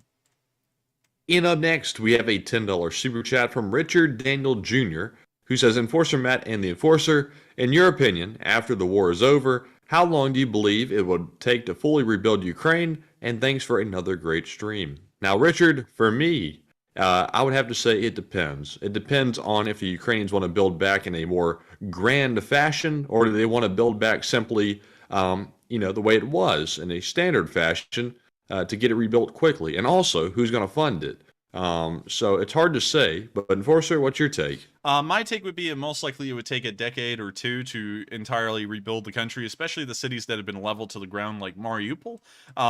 Also, just in case if anyone's wondering, and I'm sorry to interrupt this real quick, Richard, but I talk incredibly fast. I do realize that sometimes, and I'm sorry if it is super fast, because I'm working off of a caffeine rush, and usually the thoughts are coming in and out of my head so fast I have to try and speed talk to get them out. So sorry about that, just in case. I know it's been 183 days in, but just wanted to explain that real quick. Anyways, getting back to it, cities like Mariupol that are completely destroyed, they're going to take a long time to rebuild, most likely decades. Even some places in Britain, for example, have never rebuilt entirely back from the Second World War. If we go to a city like Exeter, which was bombed a decent amount in the Second World War, and the whole entire reason it was bombed is because Hitler looked at a travel, I guess you could say, pamphlet of Britain, found the 10 most interesting places for tourists to visit, and told the Luftwaffe to go bomb them. Literally, that's what happened. And so we can go and drop down on a street in Exeter here, and we can take a look around, and you'll see that a decent amount of these buildings are fairly old, and then you'll see here what looks like a brand new one just thrown in the mix, and that's because this one was hit by a bomb, destroyed, and they rebuilt it. And you can also see that on the other side of the street, and as we move further down the road, it'll become a little bit more prevalent in some areas of town, like this large high-rise right here. And if y'all don't know anything about British laws, unlike in America where you can just tear a building down even if it has historical value just because you want to build something new there, in Britain, there are different classes of protected buildings, and a lot of buildings in Britain fall under the Class 1 designation, which means you can't really do anything to them. They have to stay in their original form. And so you can see here, for example, this brand new building, along with this one, this whole entire block here may have been bombed out and rebuilt after the war. And since they didn't have any kind of class protections, you could just continuously tear down these buildings and replace them with new ones, or build one here that was just brand new. And so you can see that well, Exeter did recover. They did rebuild the city, but it still had new stuff in it. And sometimes it was impressive, and sometimes it wasn't. But if we go down to South London, which is another great place to look at, and also real quick, oh, Matthew's telling me that we have 10 left. So anyway, that's supposed to be behind the scenes. Matthew. Anyways, we're gonna drop down to Street View down here. South London was bombed a whole bunch in the Second World War, and we can see that it's largely recovered as well. But one thing that a lot of people will know from Britain is that South London never really recovered from the bombings of the Second World War. And I might be able to find y'all some specific places where it's just absent of buildings still, and it's that way because it never really recovered. Unfortunately, I don't think I'll be able to find those for y'all on stream, but I have seen them before to know that South London never really recovered exactly from the war. And so, to explain it the best I can, Ukraine will rebuild. It will rebuild as best it can. It may go elaborately, or it may go very simplistically, based off the amount of funds they're able to get to rebuild. The West might drop Ukraine after the end of the war, maybe give them a little bit of support, but they may not shoulder the entire burden and weight of rebuilding Ukraine, which is entirely up to Western countries and what they decide. So as time goes by, they will rebuild, regardless of how much support they get. That'll just make the time frame a little bit different, and it'll also make the level that the buildings are rebuilt at different as well. So with that, I hope that kind of addresses it, but honestly, the furthest out I could see is that a complete rebuilding would most likely occur within a decade and a half. And so with that, I hope that does answer your question, Richard, and thank you so much once again for the support. And with that, we're on to the next one. And up next, we have a $10 super chat from William Allen, who says the German 88 was an anti-aircraft gun at first, but Rommel made it famous as an anti-tank gun feared by all during World War II. And that is that's actually a great fun fact. It's one that is really interesting, considering that when the Flak 88 gun started to be used as an anti-tank gun in the North African wars, the British were still using Crusaders a pretty good bit, and so this ungodly gun was being used against these paper-thin medium tanks that the British were starting to use fairly well. I actually think they were called cruisers at that point, because the British hadn't really filled out the medium tank arena. But still, it's kind of funny to think about. And also, there's some really cool stories from the North African campaign about the Churchill, which is not a medium tank. It's more of an infantry tank, but you know, we'll go over that at a different time. But I do thank you so much for the support and also bringing that up. Also, another thing I would love to point out here, because I always find this funny, is that we have someone in here called Juice Breath who said Russia is winning and will win in the end. And I've kept this up. We're about to get rid of him. But I would like to say this real quick. I'm about to ban this particular viewer, and they're now going to have a grudge against this channel for the rest of their lives. They may get an alt account, but they're going to hang out on other people's channels. And I have noticed this when I travel around. And this guy is going to sit there and make it his goal that while he really can't get on this channel easily anymore, to sit there and say stuff like, oh, the Enforcer's terrible on other ones, because I have seen it, and it's always funny to me. And also, Enforcer, I have my own bot to call out called I'm Vladimir, and then he says some bad things behind it. So we're getting a few bots here. So let me say, bot, be gone. There we go. And they're gone. And just in case y'all didn't know, the bot be gone does work. But I always think it's hilarious, because unlike a lot of channels that allow, you know, whatever to go on in the live chat and battles and fights to go on, we try and regulate that as much as possible so people can actually enjoy chatting. And what's interesting is that they'll just go live on another stream until I'm brought up over there, and then they go nuts. And they say the wildest things. I've seen it. I get a good laugh out of them sometimes. Other times I'm like, dang, like that's just brutal. But, you know, it is the internet, so it is what it is. Anyways, with that, we are on to the next one. All right. And next up, we have a $10 super chat from Christy M and a $10 super chat from Krister Peterson, who says LSA. And thank you very much to both of you for the support of the channel, and we appreciate both of you very, very much.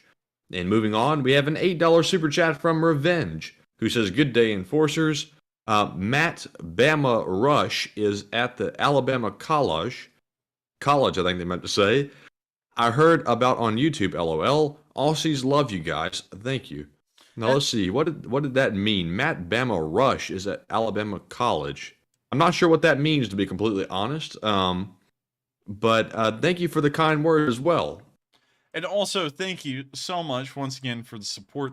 And I don't know what that specifically meant. Sadly, I hate to say that as well. But I do thank you so much for the support. And it's wonderful to know that we still have viewers from Australia that love us. And I thank you so much for enjoying this stream. And also, like in the United States, the U.S. is an interesting place. It has a lot of flavors and different varieties around the country. And I would highly suggest that if you've never been to America, you come here and check out the people. Much like I highly suggest that if Americans ever get the ability to travel abroad, that they travel to places around the world and check them out too. It's just interesting to know where people are from and where they live, because once you travel a little bit, you actually find out it's really similar to each other. And you'll find a lot of American companies overseas. Like, you'll find a lot of Five Guys burgers and fries in some places in the UK, a lot of KFC and a lot of McDonald's, which was really weird to us when we went over there. But anyways, with that, oh, okay. Revenge is talking about Rush apparently as referencing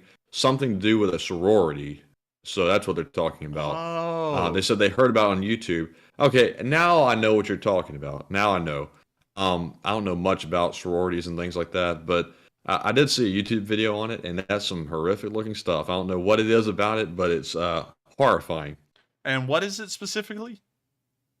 It's like the sorority, like, recruitment activity thing. It's like where they show up and try to, like, I don't really know what the purpose of it is, but they show up and get in a group, and it's like some kind of initiation thing of some sort. Huh. I've never really gotten into sororities or frats. I've never really done that kind of college stuff. I don't really go to, of course, obviously, don't go to any parties, or otherwise I wouldn't be on here all the time. But I've just never really been into that.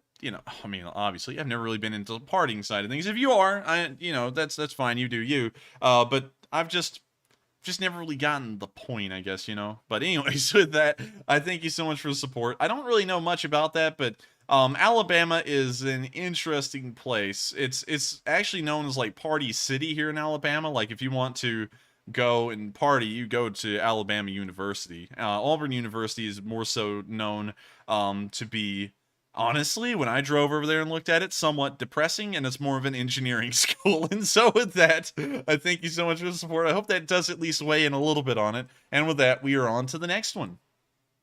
And up next, we have a $5 super chat from Jonathan Toe, who says, appreciate the hard work, Enforcer and Enforcer Matt, and Slava Ukraine. And Jonathan, thank you very much for the kind words. And thank you so much, Jonathan, for those kind words as well. And I'm glad that you do appreciate the hard work, and we'll be putting more of it in soon. I think we'll be starting our short summary videos again tomorrow. Honestly, I hate to say this because I knew that they used to come out a regular time of day last time.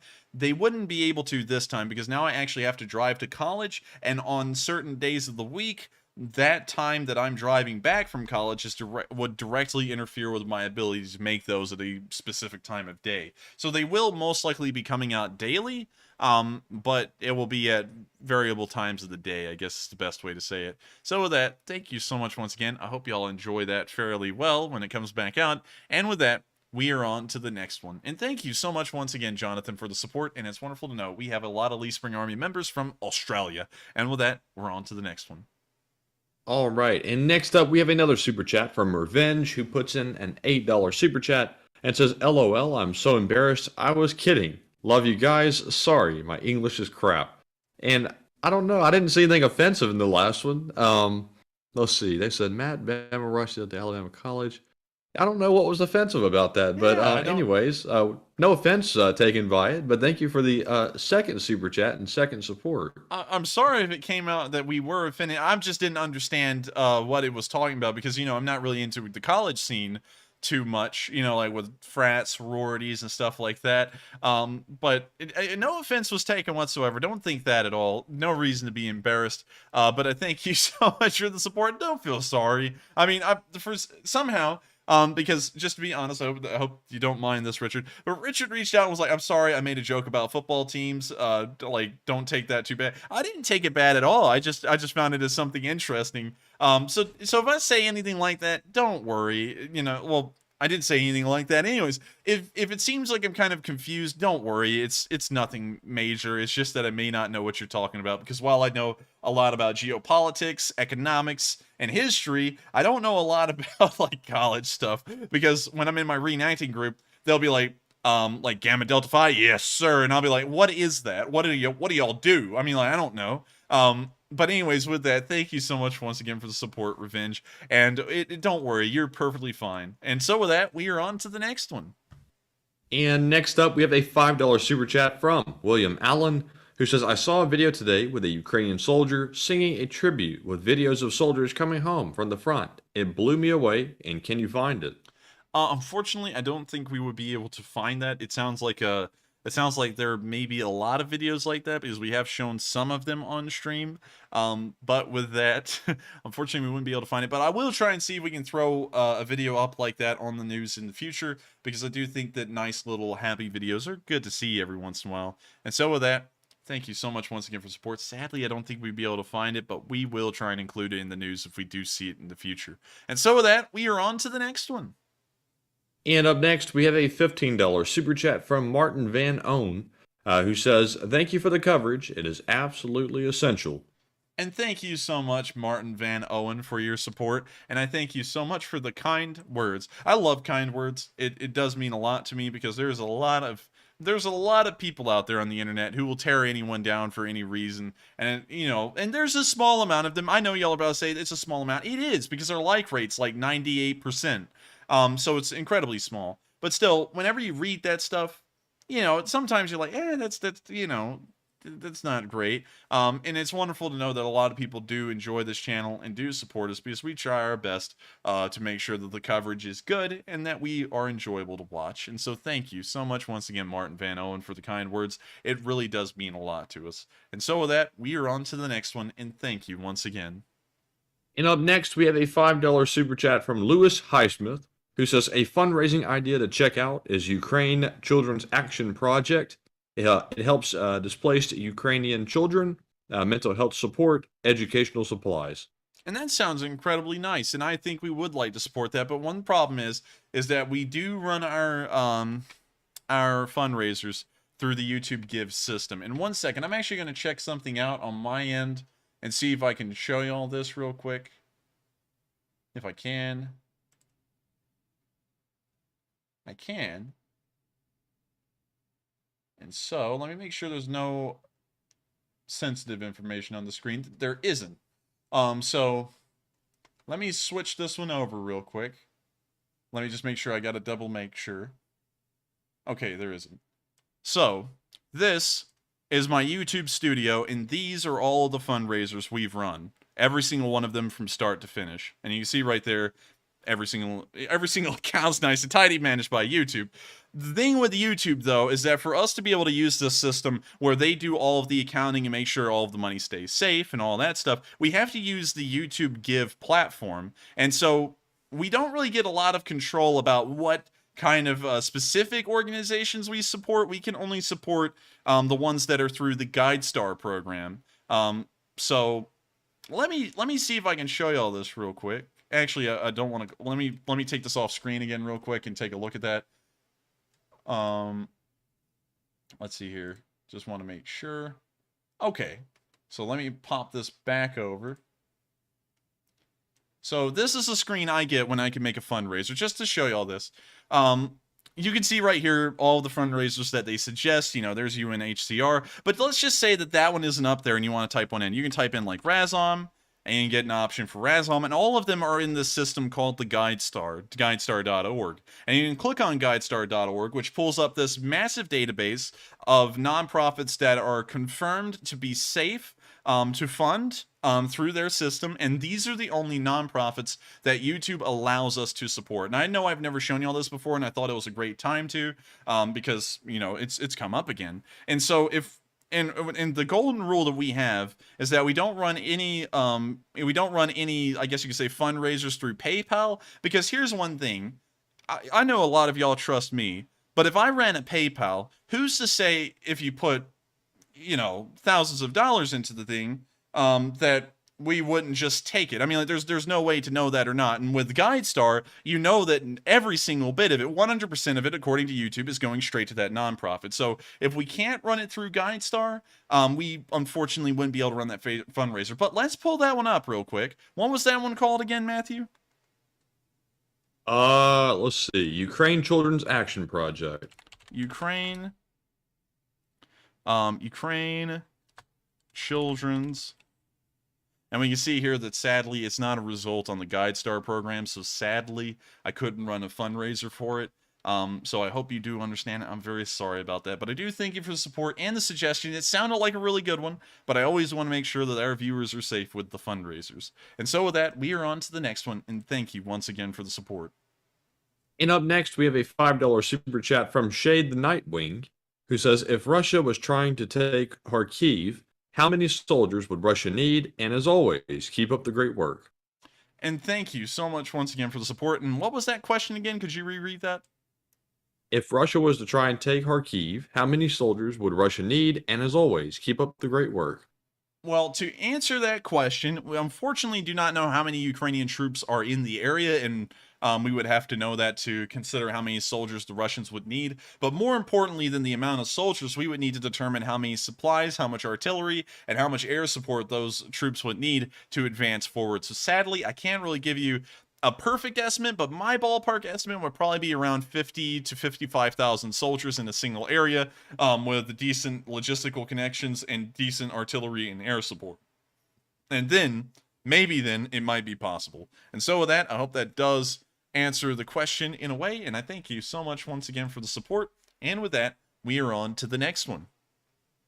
And up next, we have a $5 super chat from Zyper Sniper 1, who says, when I was in 3rd grade, we had some Ukrainians who visited us and we played football, also known as soccer, together. And I hope they are alive and well now.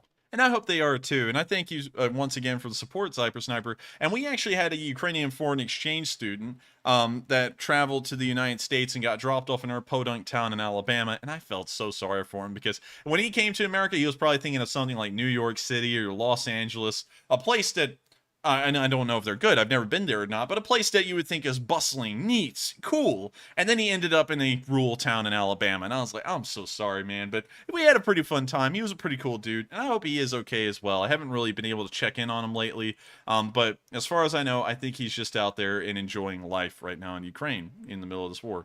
And so with that, I hope that does address the comment. And I hope they're okay too. And so with that, we are on to the next one. And up next, we have a $5 super chat from Yuri Bench, who says, good morning. My dog waits every morning for the start of your show. He knows that when the show starts, I get up and wake up, especially for him. And can you reread that again real quick? Because I was checking out the live chat. He said, good morning. My dog waits every morning for the start of your show. He knows that when the show starts, I get up and wake up, especially for him.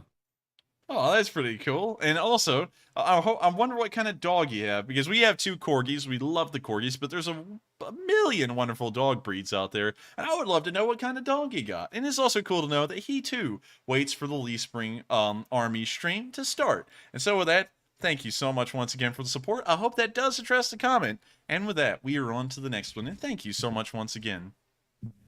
And up next, we have a $2 donation from CA Lags, who says, will 30mm ammo be effective against drones? I would assume so, if it's a proximity fuse kind of 30 mil. But then again, I don't really know. I feel like it would, considering that we have seen shilkas used against drones. And so I think that the Gepard, with its 30mm autocannons, would be somewhat in the same category. And so with that, I hope that does answer the question, at least as far as I can. May not know everything, so take it with a grain of salt. But with that, we are on to the next one. And up next, we have a $2 donation from Eddie Turner, who says, I've been with you all since day 3. Good for the brief. Well, thank you so much for being a longtime member of the Lysychansk Army, Turner, and also thank you so much for enjoying these streams for that long, because it's crazy to think that a lot of the members of the Lysychansk Army have been here for quite some time, and I'm glad to know that you all have been enjoying these streams and helping us to support Ukraine all this time. And so with that, we are on to the next one, and thank you so much once again. And for our second to last super chat question, we have a $2 donation from Alan Sanderson, who says, would it save time to create the short summary videos using clips from the stream? I maybe could do that. It's just that sometimes, you know, like the commentary does take a while. I do realize that it does take a while for us to get around to front lines and covering the entire thing.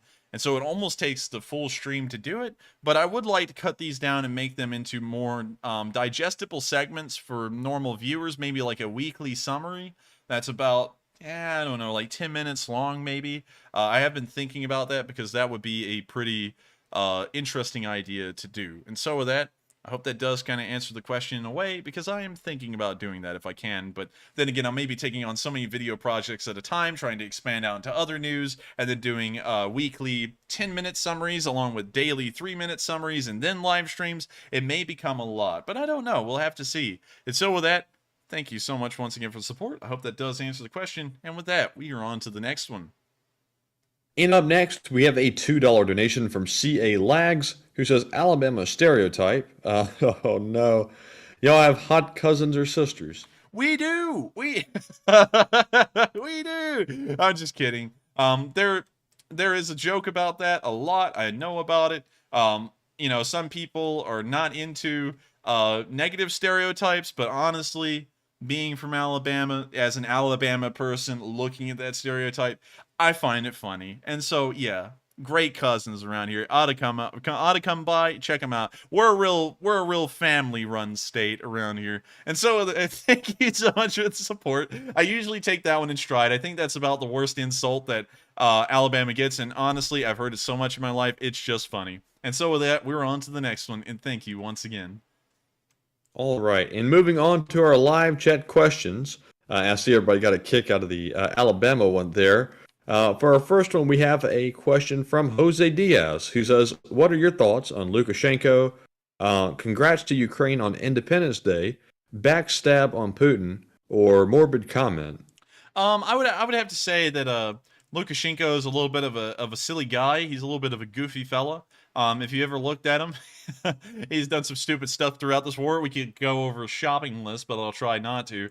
And I honestly think the whole entire reason he's still in power in Belarus is because they get support from the Russian government. If it wasn't for that, he wouldn't be in charge, pretty much. That's kind of my honest thought on the guy, and he also seems kind of weak. So with that, I hope that answers the question in a way. And also, look how Minsk looks. This entire city is a Khrushchevka commie block hell. Like, I would hate to live here. But anyways, with that, I hope that does address the question. And with that, we're on to the next one.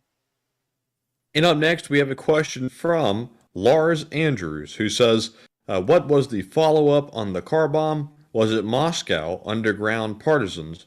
Unfortunately, we haven't been able to ascertain who it was. The Russians are claiming it's a Ukrainian. The Ukrainians are claiming it was a Russian who did it. So the answer is not entirely clear. And of course, the Russians lie about everything. So we generally have an inclination to believe what the Ukrainians say. But in this instance, who really knows? These kinds of assassination attempts are really hard to pin down to a specific group without hardcore evidence or capturing someone who claims they actually did it. So unfortunately, we haven't been able to iron out an actual story on it yet, but we are still trying to gather up the pieces to try our best at saying what most likely happened. And so with that, I hope that does answer the question, at least in a way, or give a bit of a, I guess you could say, follow up with us kind of answer. And so with that, we're on to the next one. And up next, we have a live chat question from Pakatang, who says, "Did Amnesty International ever make an apology to Ukraine for the false information that they published?" I don't think they ever did. Let's check that out. Amnesty International. Oh yeah, I got an IP address on it. Won't let me on. So now we go to their actual website.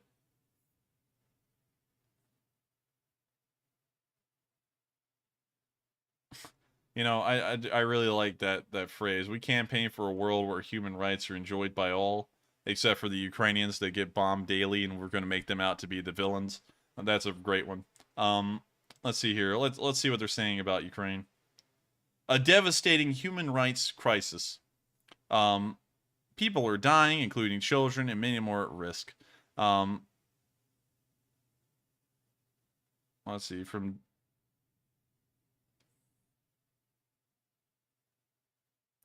Huh, interesting. Have you noticed, Matthew, there's been a little bit of a change in narrative here in this little paragraph? Yeah, I think I did see an article about Amnesty International issuing a statement and saying that they were, I'm not sure if the words were remorseful or something like that, for the information that they put out. So they clearly felt the backlash and had to reverse course a little bit. But one thing I would have to say about this organization is, considering they did something like that, and that's how they actually think, and they've backtracked because of the backlash, and they've now changed their story in a way. I wouldn't really, and I don't like to spread bad word or judgment on certain groups or anything, but I wouldn't really consider these people to be the most intelligent or best-willed in terms of the organizations out there. Just putting out my personal opinions on them. Because while this paragraph may have changed, we all know what happened about a month ago. And so with that, we are on to the next one, and I hope that kind of addresses the Amnesty International thing about the best we know. And so with that, we're on to the next one. And up next, we have a live chat question from Fern Joseph, who says, "Did the Terminators get wiped out? I'm not hearing anything about them." We haven't heard anything about the Terminators either, and I think they may have been withdrawn from the country because we never saw them destroyed. We never got any picture or video evidence of that. We did see them in the Lysychansk area. That's one thing that we can also confirm. But we never saw them beyond that. It's like they've disappeared off the face of the earth. And so I think it was a propaganda stunt for a second, and then they just moved on. So with that, I hope that answers the question in a way. And look at these giant slag heaps out here near Bila Orivka. I was just looking at that on the map, and those would be some formidable positions to control. But anyways, we're on to the next one. And up next, we have a live chat question from Mel Cortez, who says, "I just wanted to say I used to be a silent watcher, We also have a mod called The Watcher that's pretty silent too these days. So pretty interesting there. They said, not anymore. I love engaging with all the different people. Also, Enforcer Matt and Enforcer, thank you so much for being the news that true and accurate. And Slava Ukraine. And Mel, thank you very much for the kind words. And also, I do recognize that you are here every single night, and you always say hello at the very beginning of the stream. And it's always good to see you in the live chat. And also, it is great to see you, Mel Cortez. And if your story is inspiration to anyone else, I highly suggest that a lot of our silent viewers do get involved in the live chat. It's fun. It's very entertaining. And you can meet a lot of interesting people in here and talk to them, make friends. And it's a great thing to do. And also, it's good to hear that you once were a silent watcher, now converted to an active, talking, walking, living, breathing watcher. It's a fun thing to do, and I hope y'all all do enjoy the live chat. We try and make sure that it's as interesting and civil as possible, because we all know that given the ability, sometimes things could run amok, whether people wanted them to or not, and we try and make sure that it's interesting. So I'm glad that you have been enjoying it, Mel Cortez, and I see you every single night, like Matthew said, saying hi at the beginning of the stream, and I usually try and say hey back, and I hope I've been able to do that most of the time. And so with that, I hope that does address the comment, and thank you so much once again for the kind words, Mel Cortez. That does mean a lot to us. And with that, we are on to the next one, and thank you once again. And up next, we have a super chat from Voytech CYVR, who puts in a $5 donation and says, thanks for the great work, and Slava Ukraine. And thank you, Voytech, for the support, and I thank you so much for the kind words as well, and also, Slava Ukraini. And so with that, we're on to the next one, and thank you so much once again. And up next, we have a question from Ronnie Pham, who says, can we get an update of putting the Leaf Spring Army name on a rocket? Slava Ukraine. Well, Psyops has worked on that right now. He has gotten a shell out with a little inscription on it. Huge props to Psyops again, I think he's still here right now. We'll be waiting on that, and hopefully we will see that taking off and launching sometime soon. If we do, it'll be incredibly cool, and it'll be the first shot fired by the LSA in this war. Although we're not officially doing it, just for YouTube reasons, we're not doing that. And so with that, I hope that does answer the question. We're going to answer 3 more from the live chat, and then we're going to round out tonight's stream. And so with that, we are on to the next one. And up next, we have a live chat question from Rafal Janis, who says, if a car explodes and burns like hell, how can a face, and especially hair, remain unharmed, in reference to Dugina? And that's a really good question, Rafal. I don't know too many car bomb victims that get out unharmed and their face is still fine and their hair is intact. That's kind of suspicious, and we've always had our suspicions about that. But the Enforcer doesn't want to go as far as saying it's getting into conspiracies. But me personally, I wouldn't shy away from a conspiracy theory on that one. I wouldn't shy away too much from a conspiracy theory. It's just that I don't want the channel to start spiraling into conspiracy theories, because it's very easy to get political or go conspiracy theory mode. So we just try and veer away and stay away from that. But one thing I would say is that I have seen some people saying that the assassination of Dugina, or the attempt on Dugin's life, was not really right. And I do have to say something about this, and this is an equal critique of myself. People who make their thoughts known publicly, and they get a large following and support from those thoughts and ideas, they do become targets. Whether that's right or not, that's just the way of the world. We've gotten death threats. I've gotten death threats.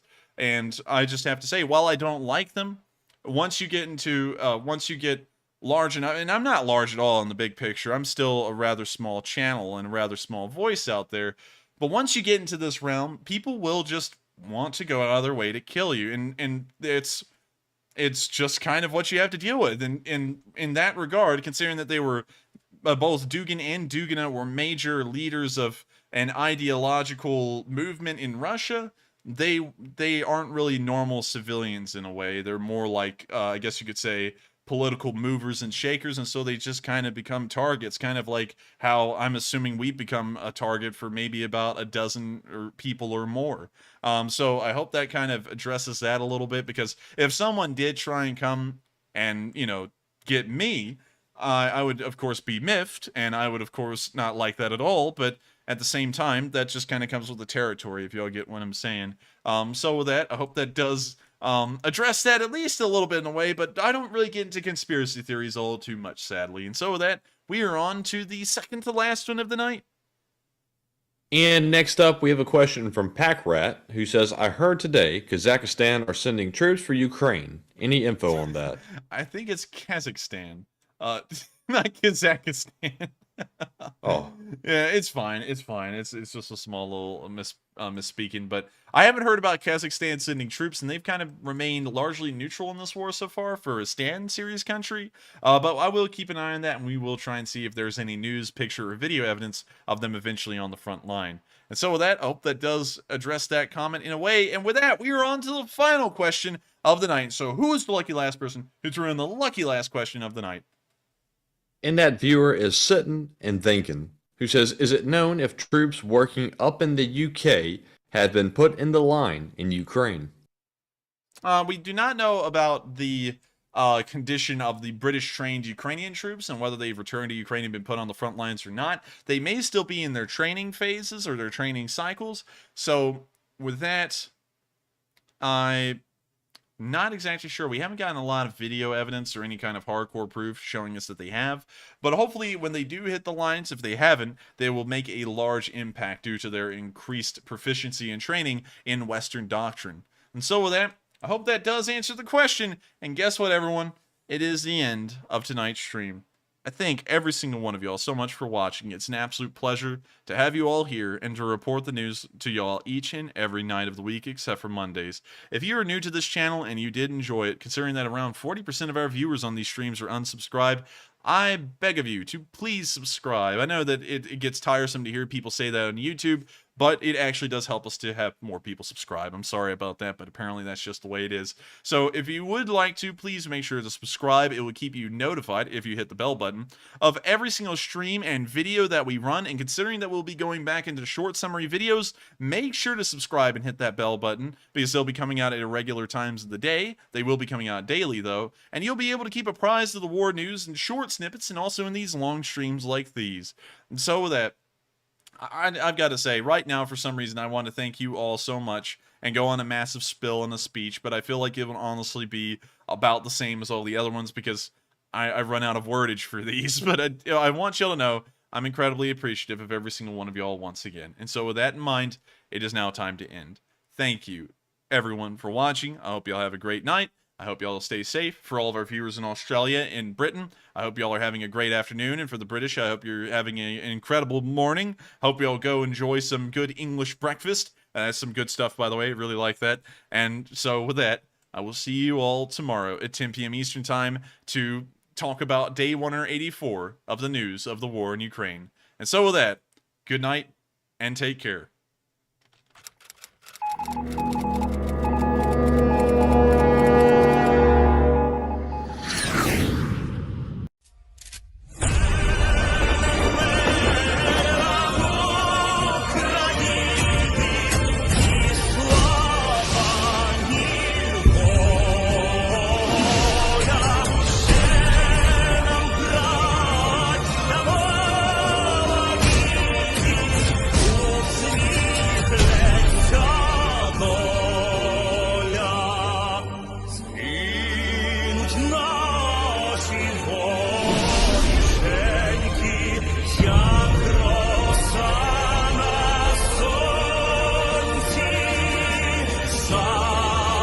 Пану